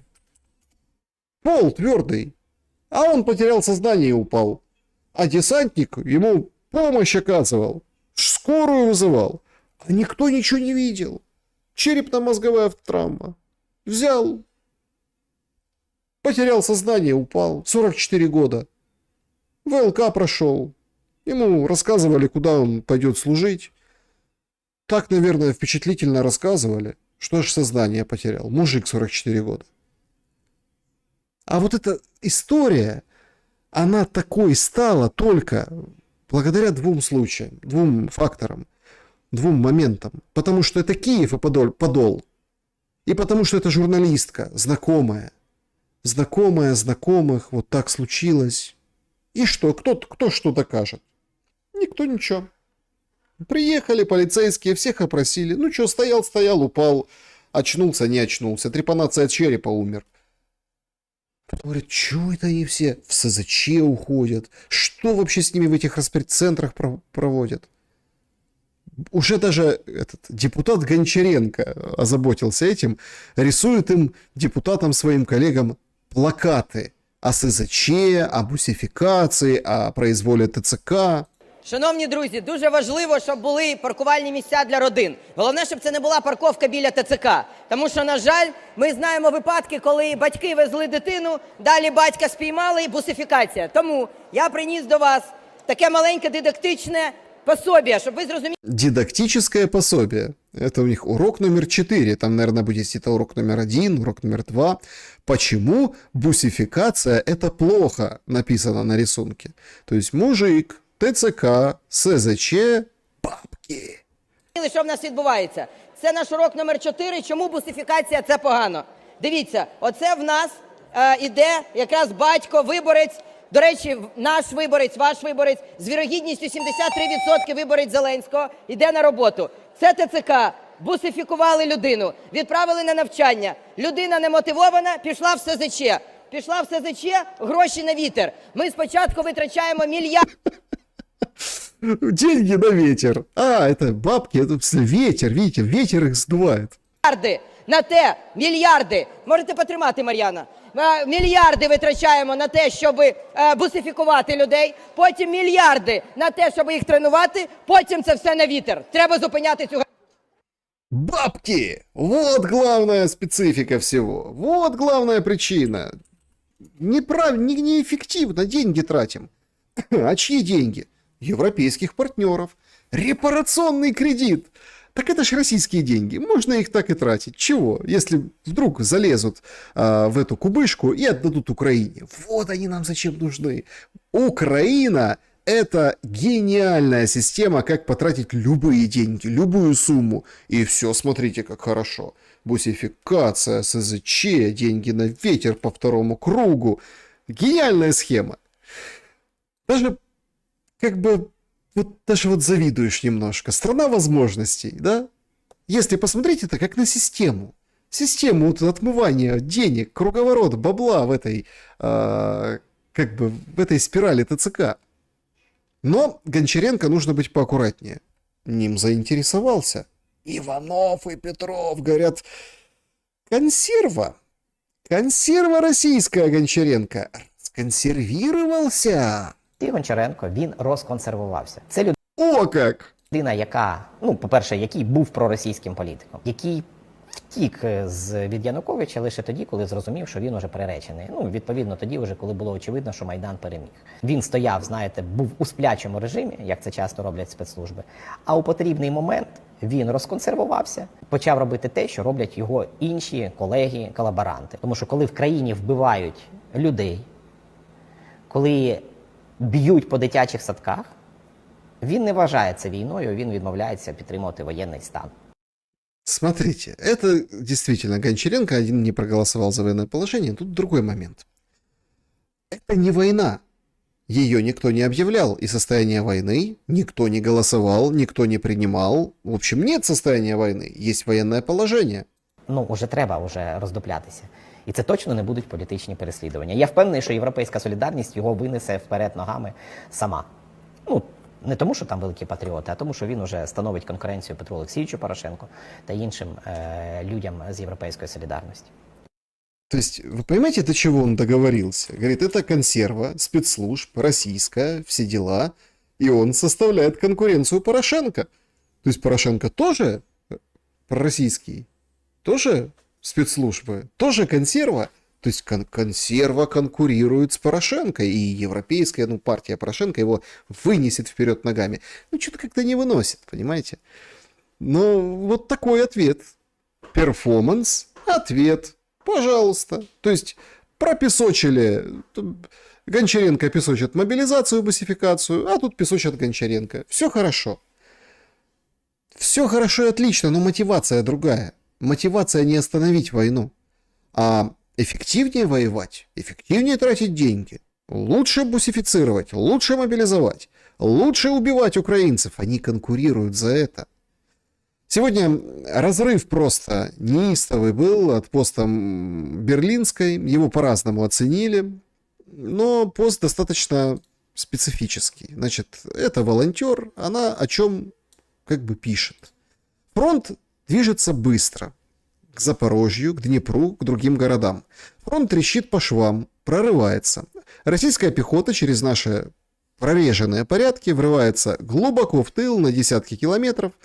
Прореженные, потому что у нас на километр фронта 4-7 пехотинцев. Реально одному человеку контролировать 150-200 метров. Когда россияне маленькими группами заходят за спины, они остаются, накапливаются, а потом атакуют. Киллзона от дронов 30-35 километров. Но когда об этом никто не сообщает, очень мало новостей. Если хотите увидеть своими глазами, просто посмотрите карту Deep State в динамике за несколько месяцев. Сразу становится очевидно, как двигаются россияне. Наши удерживают фронт всеми нечеловеческими силами, на морально-волевых, но силы не равны. Россияне давят массой на каждый наш вложенный, хотел сказать украденный, вложенный доллар в дроны, они противопоставляют уже 50-70 долларов. На каждого нашего пехотинца у них минимум 5-7. Людей не хватает катастрофически. Россияне медленно, грузно, с пробуксовками, с большими потерями, но каждый день идут вперед. Помогайте армии, нон-стоп. В общем, чтобы не потерять Покровск, Павлоград, Вольнянск и даже Запорожье, Днепро и Сумы. Харьков тоже. Если расслабимся, в общем, тогда эти города можем потерять. Он действительно идет вперед. Опять-таки, берлинскую здесь выставили как пропагандистку ужесточения мобилизации. То есть, чтобы еще большее количество людей загнать на фронт. Чтобы еще больше всех, так сказать, мотивировать идти вперед. У нас же как, да? Говорят. Например, Хаминский, пресс-офицер 100-й бригады, да, говорит, если завтра под нашими ТЦК будет 500 тысяч новобранцев стоять, через неделю Путин объявит о капитуляции. Почему? Потому что испугается. Это 500 тысяч, представляете, разом пришли и пошли вперед. Только так, чтобы сознание не терять, да? Так, чтобы без всякого. Не надо головой биться о твердый пол в распредцентре. Ситуация, правда, плохая. Можно сравнить две карты сегодняшние. Это Покровск. Карта российской стороны выглядит следующим образом. Там украинские бойцы, в принципе, подтверждают плюс-минус правильность этой карты, потому что два района, две части Покровска потеряли. Это сообщают, кстати, украинские военные, вынуждены были отойти. Это там офицер Мучной с позывным сообщает. Есть подтверждение заходом, стрелковый бой, проникли в центр, и из центра, так сказать, уже окружают вооруженные силы Украины. Покровская мясорубка, или там называют Покровская воронка, выглядит, например, вот так на картах Deep State. Не так грозно. Кто-то скажет истина где-то посредине по поводу Покровска. Однако все видят, что ситуация с Покровском уже близится к определенной трагической развязке. Поступают сообщения, сложно их проверить, потому что, как сами понимаете, информация чувствительная, что есть уже прям запросы о том, чтобы выходить из этого Покровского мешка, потому что там еще и клещи, там намечаются окружение. Ставка, Сырский и Зеленский говорят, нет, стоим до последнего, никто никуда не выходит, но все примерно понимают перспективу, как с Авдеевкой, как с другими, окружение Угледара и так далее. То есть в самый последний момент, если будут выскакивать, то в самый последний момент, хотя говорят уже. Не получая приказа на отступление, военные все чаще уходят сами. То есть сами оставляют позиции и уходят. А дальше судите, дезертиры, СЗЧ, невыполнение приказа, делайте, что хотите, чем там умирать, лучше выйти из какого-то окружения. Это касается и Покровской воронки, где ситуация очень тяжелая. Хотя туда брошено было все. Там сейчас рапортуют о том, что Кучеров, Яр, это на Добропольском контрнаступательном порыве, о котором все трубят, но многие опровергают, что они там действительно есть эти успехи и победы ВСУ. Туда брошено все. И оголяются другие части. Вовсю говорят о том, что может открыться Черниговский фронт. С Купянском все та же история. Это хронология потерь. Более того, в Лиман, восточная часть. Вот конкретно есть подтверждение от Deep State. Пробрались уже в восточную часть Лимана военнослужащие Российской Федерации. Вот они малыми группами заходят и уже были замечены. Лиман, на секундочку, да, до которого еще дойти надо. То есть ДРГ проникают, потом увеличивают, накапливаются, расширяются, и вот уже это как бы зона контроля. Плюс, опять-таки, это логично, ситуация с просачиванием на правый берег Херсона. Его сегодня люто обстреливали. Вот эти кадры. Остров Карантинный, часть Херсона, правый берег. Есть сообщение о том, что, в общем, есть сообщение о том, что там заходят в Корабельный район, но артподготовка прям была такая впечатляющая. Такая артподготовка — это исключительно под заход и завод военных. Именно туда. Били по гражданским, были убитые, были раненые, потому что обстрел велся, вот таким образом. Реальная артподготовка к броску через Днепр. Вот вам и Херсон. Потому что ослабились редуты, ослабились позиции. Из-под Херсона сообщали, бросали как раз-таки купировать вот это вот сумское направление, оттуда Сум на Покровск, в общем, там, где горит, вот это вот раздергивание произошло, и вполне себе можно констатировать, что если это не в полной степени бои за Херсон начинаются, но в какой-то мере, такая предтеча этих боев за Херсон, пожалуйста, мы имеем, и, сложно проверить, Украина не подтверждает никаких данных по этому поводу, более того, даже там опровергают какие-то вещи, говорят, никого там нет. В общем, Херсон, никто туда не заходил, но тем не менее. То есть Херсон, так а дальше что? А дальше может быть и Одесса, а дальше, вполне себе. И все же крутят вот эту историю, что, а если там, условно, не ТЦКшник украинский тебя поймает, то придут россияне, захватят тебя и, так сказать, отправят воевать. Кадыровцы придут к тебе вместо украинских ТЦК. Опитывают тебя глядачи, Зеленський це назавжди? Вот вопрос, беседа с Юрием Николовым, журналистом из Одессы.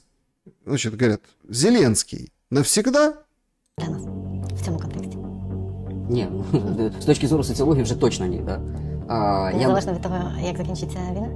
Дивись, якщо війна закінчиться нашою поразкою, не буде ні Зеленських, нічого, буде Путін. Да? Значит, если война закончится нашим поражением, не будет ни Зеленского, ничего, вообще ничего не будет, будет Путин. То есть Путин, как вот бабайка, помните, в детстве детей пугали, будет Путин, если война закончится. Ага, і що? Тобто, і, на жаль, сценарій закінчення війни нашою поразкою зараз, мені здається, набагато вірогідніший, чим закінчити війну нашою якоюсь перемогою. Мысль. Человек мысль высказывает. Поражение более вероятно, чем наша победа. Угу, зафиксировали. То есть Николов считает, что поражение вероятно. Ага, поражение более вероятно, а если поражение, то будет Путин. Короче, Путин будет. Інтересно. На жаль, ми абсолютно не в тій ситуації, щоб мати хоч якісь радужні там уявлення про ситуацію на фронті через рік. Значит, через год никаких радужных, представлений нет. Багатьох причин, я кажу, міжнародка і внутрішня історія. Нам треба, щоб наші ЗСУ змогли розвалити рашистські НПЗ, рашистське зафронтів'я, в стан такої хламідії, щоб вони не встали просто. Ага, рашистські НПЗ, рашистские, вот это все надо разбомбить в такой хлам, чтобы они просто не могли восстановиться. Есть пример Кременчугского НПЗ. Его бьют уже давно. Прилетов было несколько, еще там до этих даже дронов массового использования. Его реально разваливали в хлам очень долго. И ракетами, и просто что. Украина сейчас запускает, ну пускай 20 или там дронов в сторону одного из таких объектов. Что-то долетает, что-то не долетает. Прилетает определенное количество с боезарядом 20 килограмм по какому-то НПЗ. Иногда попадание удачное, выгорают резервуары, и смотрите, о, все, хлам. Но просто если сравнить и на ось абсцисса координат поставить огневую мощь и один и тот же НПЗ, время, то как-то график совершенно другой вырисовывается. Ну ладно, Николов, смотри, то есть он говорит, мы проиграем, вероятность больше, будет Путин. Но ВСУ, разбомбив все НПЗ, не дадуть прийти Путіну. А це ж видно. Це не треба секретних якихось відео. Коли буде таке, рашисти саме все в ТікТоку покажуть, попри всі свої там внутрішні заборони. То есть, если будет вот прям в хлам что-то разбито, они же сами это покажут. То есть, значит, Украина не разбивает ничего в хлам, раз не показывает. І дефіцит палива буде не 10%, як Bloomberg зараз пише, да? А набагато більший. І набагато більший дефіцит – це просто всі стоп стоять. Кто все стоп стоит? В смысле все стоп стоит? Ну, то есть, Казахстана нет под боком. Там, других, Беларуси тоже нет под боком. Все прям станут. І тоді не їдуть і танки. Розумієш, типа, не їде, там, в магазин не везеться хліб. Оце тоді для Путіна, да, бляха, наверное, я щось неправильно з СВО замутил, будем отползать, да? Зеленский, що ти там по Замір'ю говорив? Да? Возвращаемся к теркам, де ти хотів зустрітися? Не в Москві? Конечно, дорогой. Нема цього, а значить нема ефективної роботи ракет досі. Ну, короче, аналитика уровень бог. Но мы проиграем. Но если развалим НПЗ, тогда хлеб не будут довозить, потому что бензина не будет. Представляете? И Путин такой говорит, ну все, Зеленский хотел там, да, замириться, давай встретимся, где встречаться, давайте. И, в общем, приползет еще этот Путин. Приползет. Так мы проиграем, и будет Путин? Или Путин приползет к Зеленскому, давай мириться? Это просто какой-то маразм. Идиотизм несется отовсюду в Украине. И никто не может чопик вбить или воткнуть в это место, откуда это все несется. Вот эта вся аналитика. Ну, если бы так подытожить ситуацию, ну, то есть, они же все еще и потужные, понимаете? Вот есть там военнослужащий Александр Гром. Признаюсь честно, мне нравится читать истерики обесценных ухилесов, ну это про уклонистов, что им не позволяют оружие, потому что перед тем, как почитав их комменты, как они будут расправляться с военными ветеранами и теми, кто их ущемлял в их правах. Значит, о чем речь? Ну, разрешат оружие, вот если разрешить сейчас оружие, всем в открытом доступе, официально, это не будет этого никогда, и там эти лоббисты, я знаю, есть люди, которые давно еще там говорят, что нужно всем оружие, чтобы у всех было оружие, ну, типа как в Америке. Я лично против, но у них там свои аргументы, что это типа безопаснее будет. Но мобилизация же тогда накроется медным тазом, и действительно, тут как бы люди пишут, что будем военным этим ветеранам. Тут не военным ветеранами, с ТЦКшниками будут расправляться. Ну да ладно. Продолжим читать, что он там пишет. Вот пока у нас есть табельное или наградное оружие, эти чудики будут в реале глаза опускать. Но, в общем, принимая во внимание последние новости, где петушня, это так он, собственно, называет тех людей, которые нападают на ТЦКшников, они нападают на военных. Мы ждем прецедента с применением оружия для защиты жизни и здоровья военнослужащего, как прописано в статуте. Вот именно тогда я буду ну, в общем, шарить, распространять в своих ресурсах фото трупака с соответствующей подводкой, чтобы раздуплились наконец-то. Значит, тут мысли, конечно... У нас же как этот Олег Скрипка говорил, военных надо в политику. Вообще не пойми, что. Ну, понятно, там, образование, видимо, там, да. Ну, очень интеллигентно и, главное, доходчиво доносит человек мысли свои через соцсети. Надо переводить. Значит, тема оружия. Если у гражданского было бы оружие, вот эта вот пусификация и вот эти все ужасы, которые, конечно же, являются сгенерированным искусственным интеллектом по Тураеву, они бы были невозможны. Это unreal, нереально. Потому что сразу бы достали и в самообороне. А он ждет, когда в целях самообороны ТЦКшник пристрелит уклониста, и он будет шарить фото трупа. То есть вы понимаете, да, какие люди идут к власти. Ну или там люди, которые там их желают, чтобы они условно пришли к власти. А что гражданские? Гражданские как вот эти, ну, пасутся, как вот это вот стадо, а эти как вот эти овчарки, пастухи. А пастух потихоньку забирает одного, второго, третьего туда, на фронтовое мясо. Я хотел с вами поделиться вот прям очень важными, я считаю, словами. Девушка, да, рассказывает историю, как подвозила ребят. Ребят, которые прячутся от ТЦК. И у нее вот что-то щелкнуло, и она записала вот такое видео. Вот обычная девушка.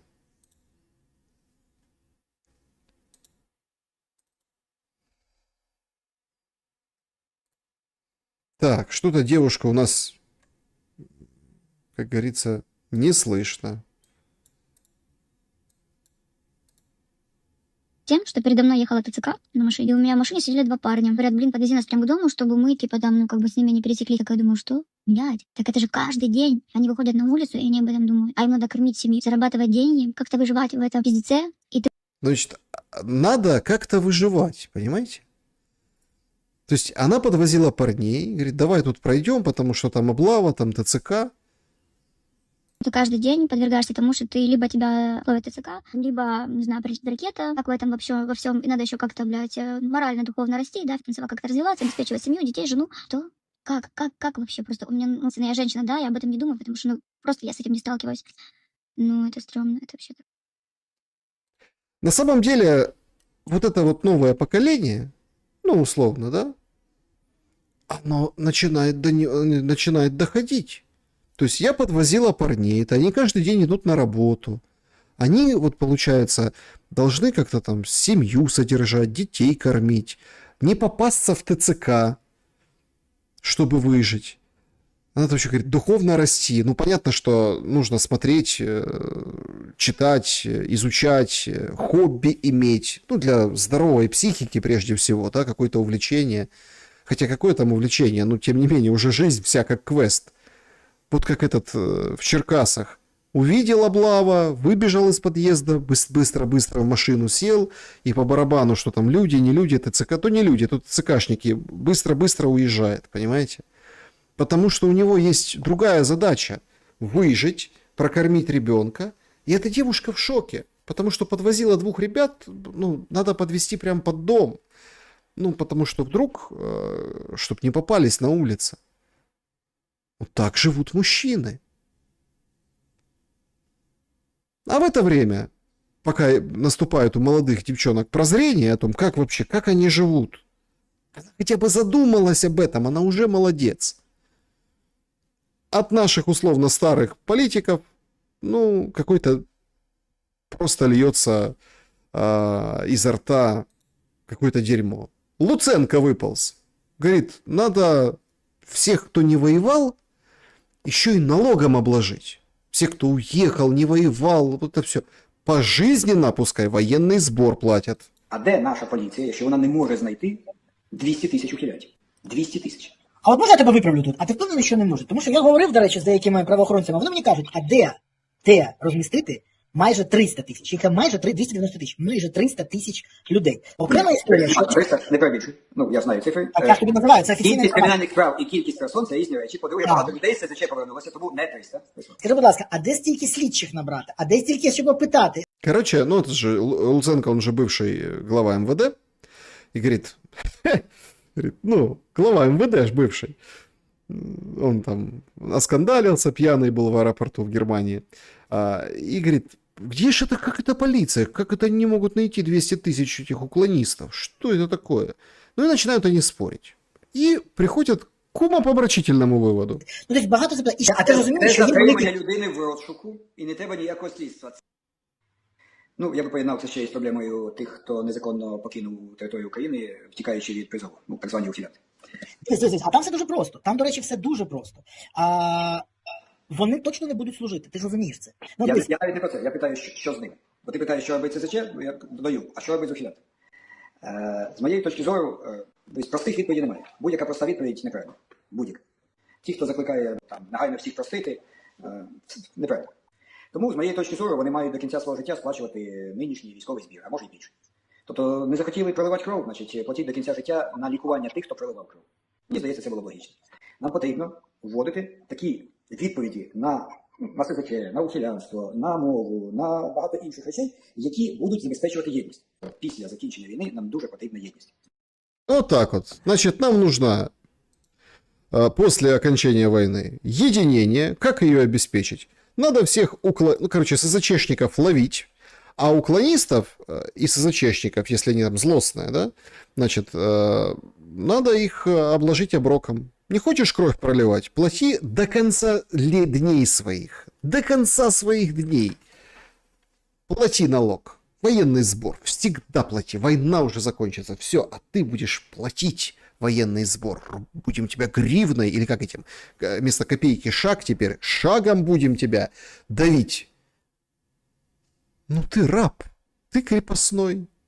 Ты мусор. Свинопас и гречка сей. Как в Тарасе Бульбе. А эти будут, ну, как бы в политике и дальше. Новость, которая обалденная сегодняшняя. Значит, открыли новую партию. Знаете, как называется? ВСУ. Ну, или там ЗСУ, ВСУ. Так и называется партия. Представляете? Партия ВСУ. Всегда сильные украинцы. Всегда сильні українці. ЗСУ, завжди сильні українці. Зарегистрировали ее. Бренд. Супер. А кто ж возглавляет? Вот этот мужчина. Это Глеб Малютин. Везде фигурирует, числится. Глава партии ЗСУ. Думаете, она там какая-то сильно военная? Это помощник Кулебы, который область возглавлял, на работу в офис пошел. То есть офисные создают партию с названием ВСУ. Всегда сильные украинцы. Если вы не всегда сильный украинец, то вам в эту партию не надо.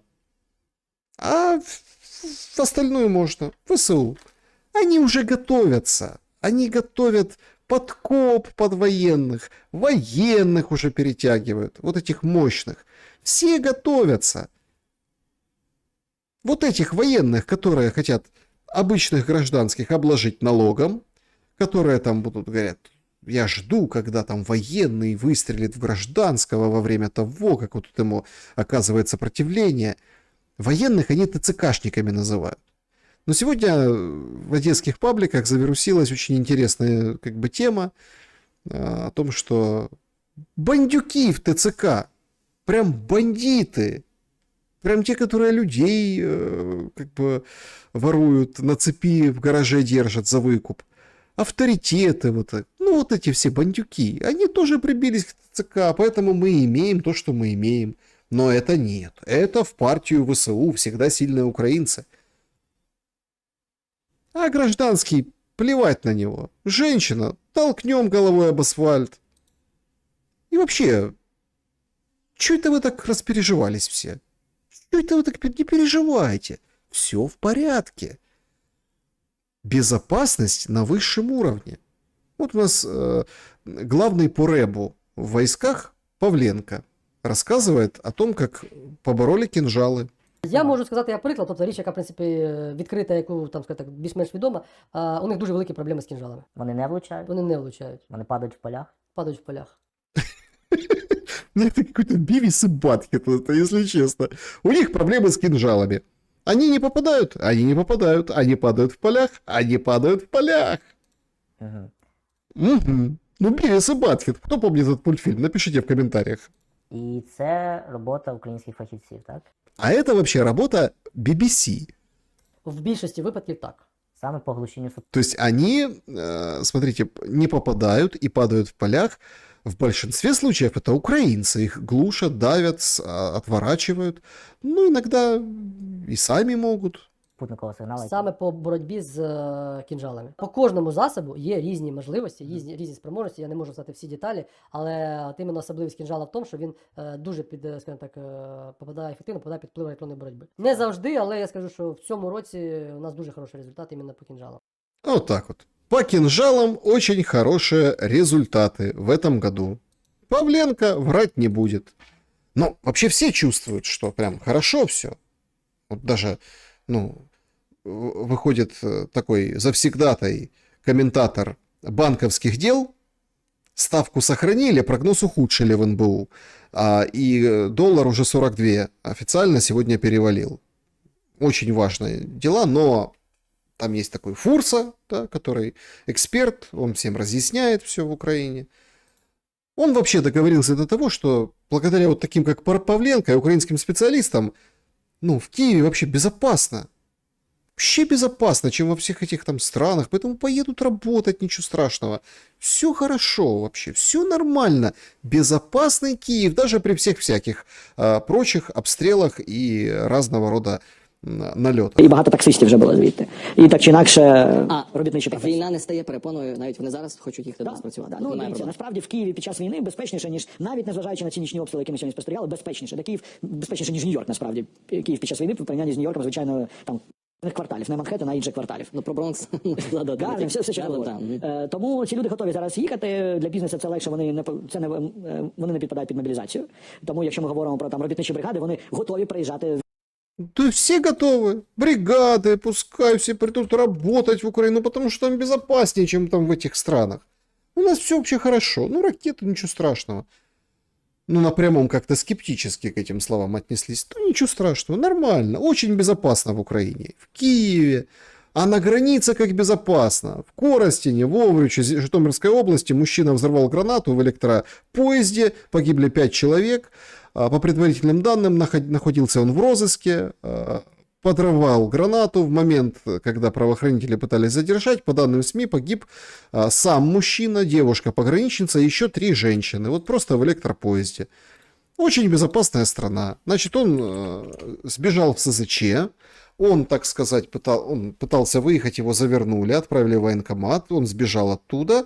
Находился в розыске, взял с собой гранату, понял, что не выберется из пограничья, и, в общем-то, пожалуйста, очень безопасная страна, очень грамотная политика по отношению к украинцам и закрытым границам этого, режима. Зато на фронте весело. Все обсуждают будущего начальника штурмовых войск Манько. И там скандалы, что-то он под российскую песню, как бы вот это вот танцевал, да и вообще какой-то он такой непонятный. Устроили флешмоб. Спикер оперативного командования Юг Влад Волошин. Поддерживаю флешмоб от Манька из захваченного в кавычках россиянами района Карабел. И он снимает видосик, как он тоже там танцует под песню, поддерживая его. Нормальный ход, пиар-ход, пресс-ход. Весело им. Прикольно им. Штурмовики, тиктокеры, спикеры тоже. Все хорошо. И с песнями, и в принципе. Все нормально. По поводу песен, вышел тоже с особенной своей позицией представитель, ну, этот солист группы Boombox, Хлывнюк. У него спрашивают, а что ж ты, у тебя же русские песни, там, «Вахтером», там, «Черные обои», «Белая посуда», вот это все, говорит, переводи на украинский. Говорит, не хочу. Удаляй из стриминговых платформ, чтобы русские не заходили, не слушали. Не хочу. Знаете почему? Потому что они слушают, платят деньги, а эти деньги на войну отдаю против них. От хитрий. Відомі вже видані пісні, перекладати мені якось, ну, вони вже живуть своїм життям. Бог з ними, є. Але з іншого боку, коли от вони знаходяться на стрімінгових платформах, і якщо лунає російськомовна пісня, то потім там і Spotify, і Apple Music, вони підтягують тобі в рекомендації так само. Сплін там і так далі, да, я знаю, да. Гасту якусь там. Ну, бо shit happens. Shit happens. Типа, случается такое.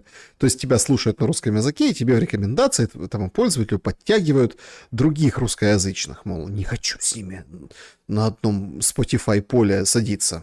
Не про це мова. А от невидану пісню, хоча це важливо, те, що ви зараз зазначили. Так, це так працює. Ну, чи не думали ви про те, щоб або, не знаю, Зарізати вкласти, їх або зі стріму? видалити їх зі стріму? З авторських надходжень. Денюжки. А що ж там за надходження? Які я отримую, в тому числі, я і забезпечую свій загін.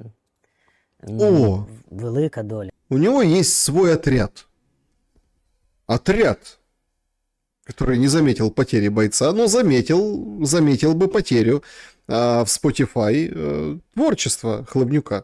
Ну, дуже велика доля тих коштів, які приходять особисто мені, а не на фонд, витрачається на войнуху. Тому зарізати їх, це просто відрізати самому собі гілку. Це все, я не можу відріктися. Я хочу, щоб це було інакше. Короче, вы посмотрели миниатюру Хлывнюк и жаба. И жаба, которая давит. И вы понимаете, в чем дело? Все же очень думают, как вот это остановить, как вот это украинство остановить, как вот это... По карману надо ударить. Европа и вот союзники, в кавычках, союзники Зеленского, они же сделали колоссальную вещь. Они же помогли не работать и получать деньги украинцам, вот этой системе, этому чиновникам, этому режиму. То есть не работать. Потому что работать для чиновника, это означает, что придумывать, вводить там, изучать базу, развивать отрасли, там группы, кластеры экономические. Вот это все как бы модифицировать. А не надо. Европа дает деньги, ты воюй. Но это украинство головного мозга, оно лечится через карман. Самое больное место вот этой всей системы. Вот этот Хлывнюк, он и так и сяк мнется там что-то где-то. Я на армию доначу, я помогаю. Не, он помогает. Пускай помогает, я не против. Это его дело. Но когда речь заходит о денежках, нет, не будем удалять русскоязычные песни со стриминговых платформ. Не-не-не, мы, конечно, патриоты, но не до такой степени. Как это? А 500 рублей, а 300 рублей спасут от отца русской демократии? Вчера футбол был. Шахтер проиграл польской Легии. 2-1 на последних минутах. В общем, забили. А на трибунах что-то поляки как-то не радуются украинцам.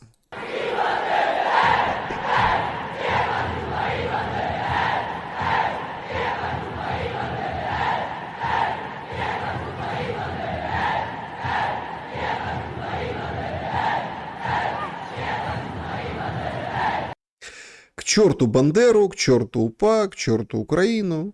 Нормальные футбольные фанаты. Все хорошо, все идет своим чередом. Как это? Ну что, сынку, допомогли тобі твої ляхи? Вот такое отношение. Плюс политики, которые говорят, у нас есть очень классное оружие для Зеленского, мы можем молодых хлопцев, ребят, которые, в принципе, могут держать оружие призывного возраста, или моложе, отправить Зеленскому в Украину. Пускай воюют. Это вот бывший премьер-министр Польши такое взял и выдал, и говорит, это моя, сказать, не моя только позиция, это так думают в Польше? Конечно, думают. Про Бандеру вот что думают. И про Украину, и про помощь, и про молодых хлопцев. Кто-то говорит, да нет, ну что вы, не готова Польша отказывать, все-таки украинцы много хорошего туда привнесли. Ну, там имеется в виду экономика, там тоже вопрос в деньгах. В деньгах, да не в деньгах. Ну, точнее как, не только в деньгах вопрос. Ну, а в Украине с деньгами, конечно, беда. Тут я не могу сказать ничего более подробно, ну, как бы написать имеется в виду, как вот этот со смайликом текст, это действительно уже что-то близко к этому. Значит, мойва, килограмм, пряный посол. За вот этот кулечек отдали 284 гривни.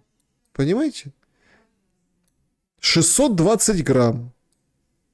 620 грамм. 459 за мойву. За килограмм. Понимаете? Это уже переходит все границы. Мойвы пряного посола не наешься в Украине. И когда нам говорят, приедут, будут работать у нас тут эти всякие бангладешцы, все остальные.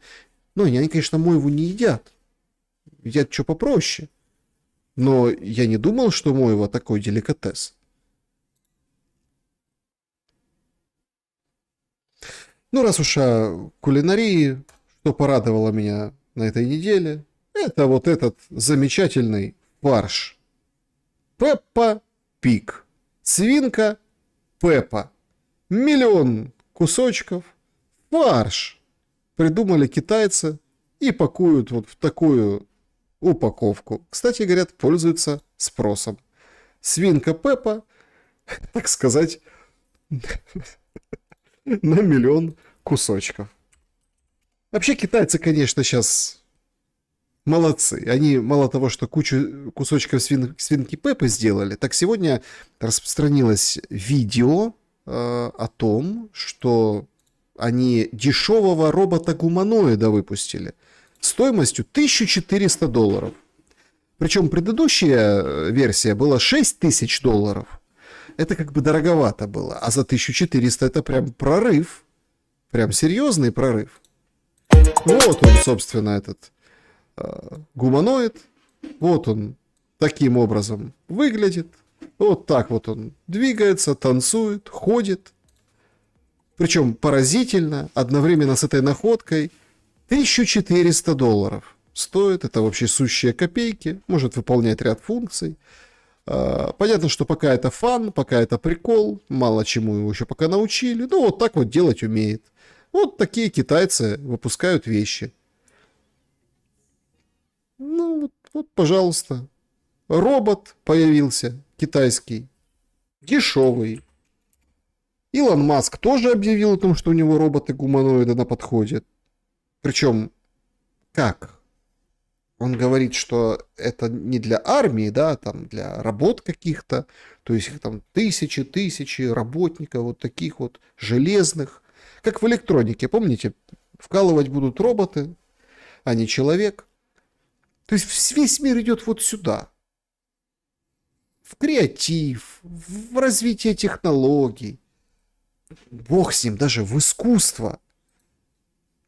Это же тоже какой-то, ну, вот своеобразный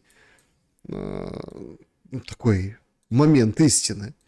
Вот эта синяя полоска, это не помехи. Это картина, которую в Париже на аукционе продали за 18,5 миллионов евро.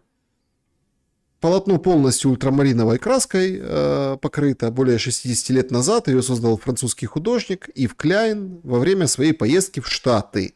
А называется эта картина «Калифорния». Почти 2 метра в высоту и более 4 метров в ширину. Эксперты отмечают, что это одна из самых монументальных работ Кляйна, а сумма продажи стала рекордной для произведений художника во Франции в принципе.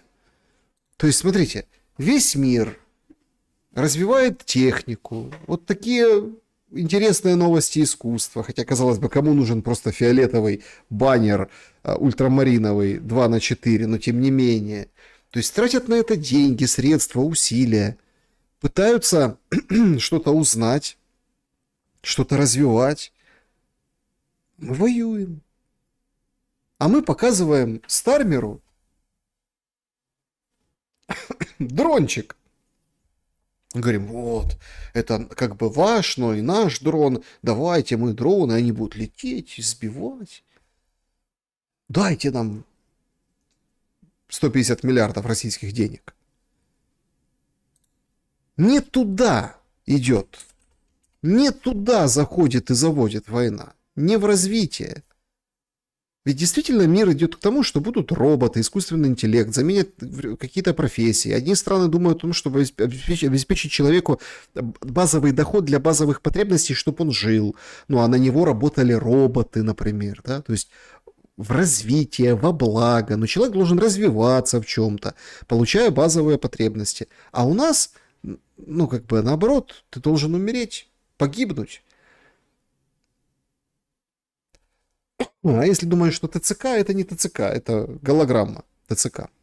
Друзья, давайте подведем итоги нашего сегодняшнего опроса. Более 2 часов мы в эфире сегодня. Спасибо большое за то, что ставите лайки. Очень благодарен за вот этот фанфандинг. Спасибо большое, Алексей. Не в воду, а в муку испустил. Да, в муку, да, Алексей. Ситуация такая, какой бы ни выиграл проект, в нем не будет места христианству, близится развязка технологической революции, к чьим рукам ведут нити грядущего контроля, они человеческие. Я думаю, что они человеческие, но таких специальных людей, посвященных людей, у которых будут коды от искусственного интеллекта. А мы все будем чаще, ну, по крайней мере, то поколение, которое вот сейчас шумит, да, мы будем все чаще и чаще сталкиваться с эффектом Манделы, когда отдельные как бы позиции будут просто стирать, да, то есть стирать. Ну, там, про «Покатай меня, большая черепаха», про какие-то там другие, как в мультфильмах. Вроде смотришь, их там нет, этих моментов, а все о них знают и помнят. Вот это вот и будет.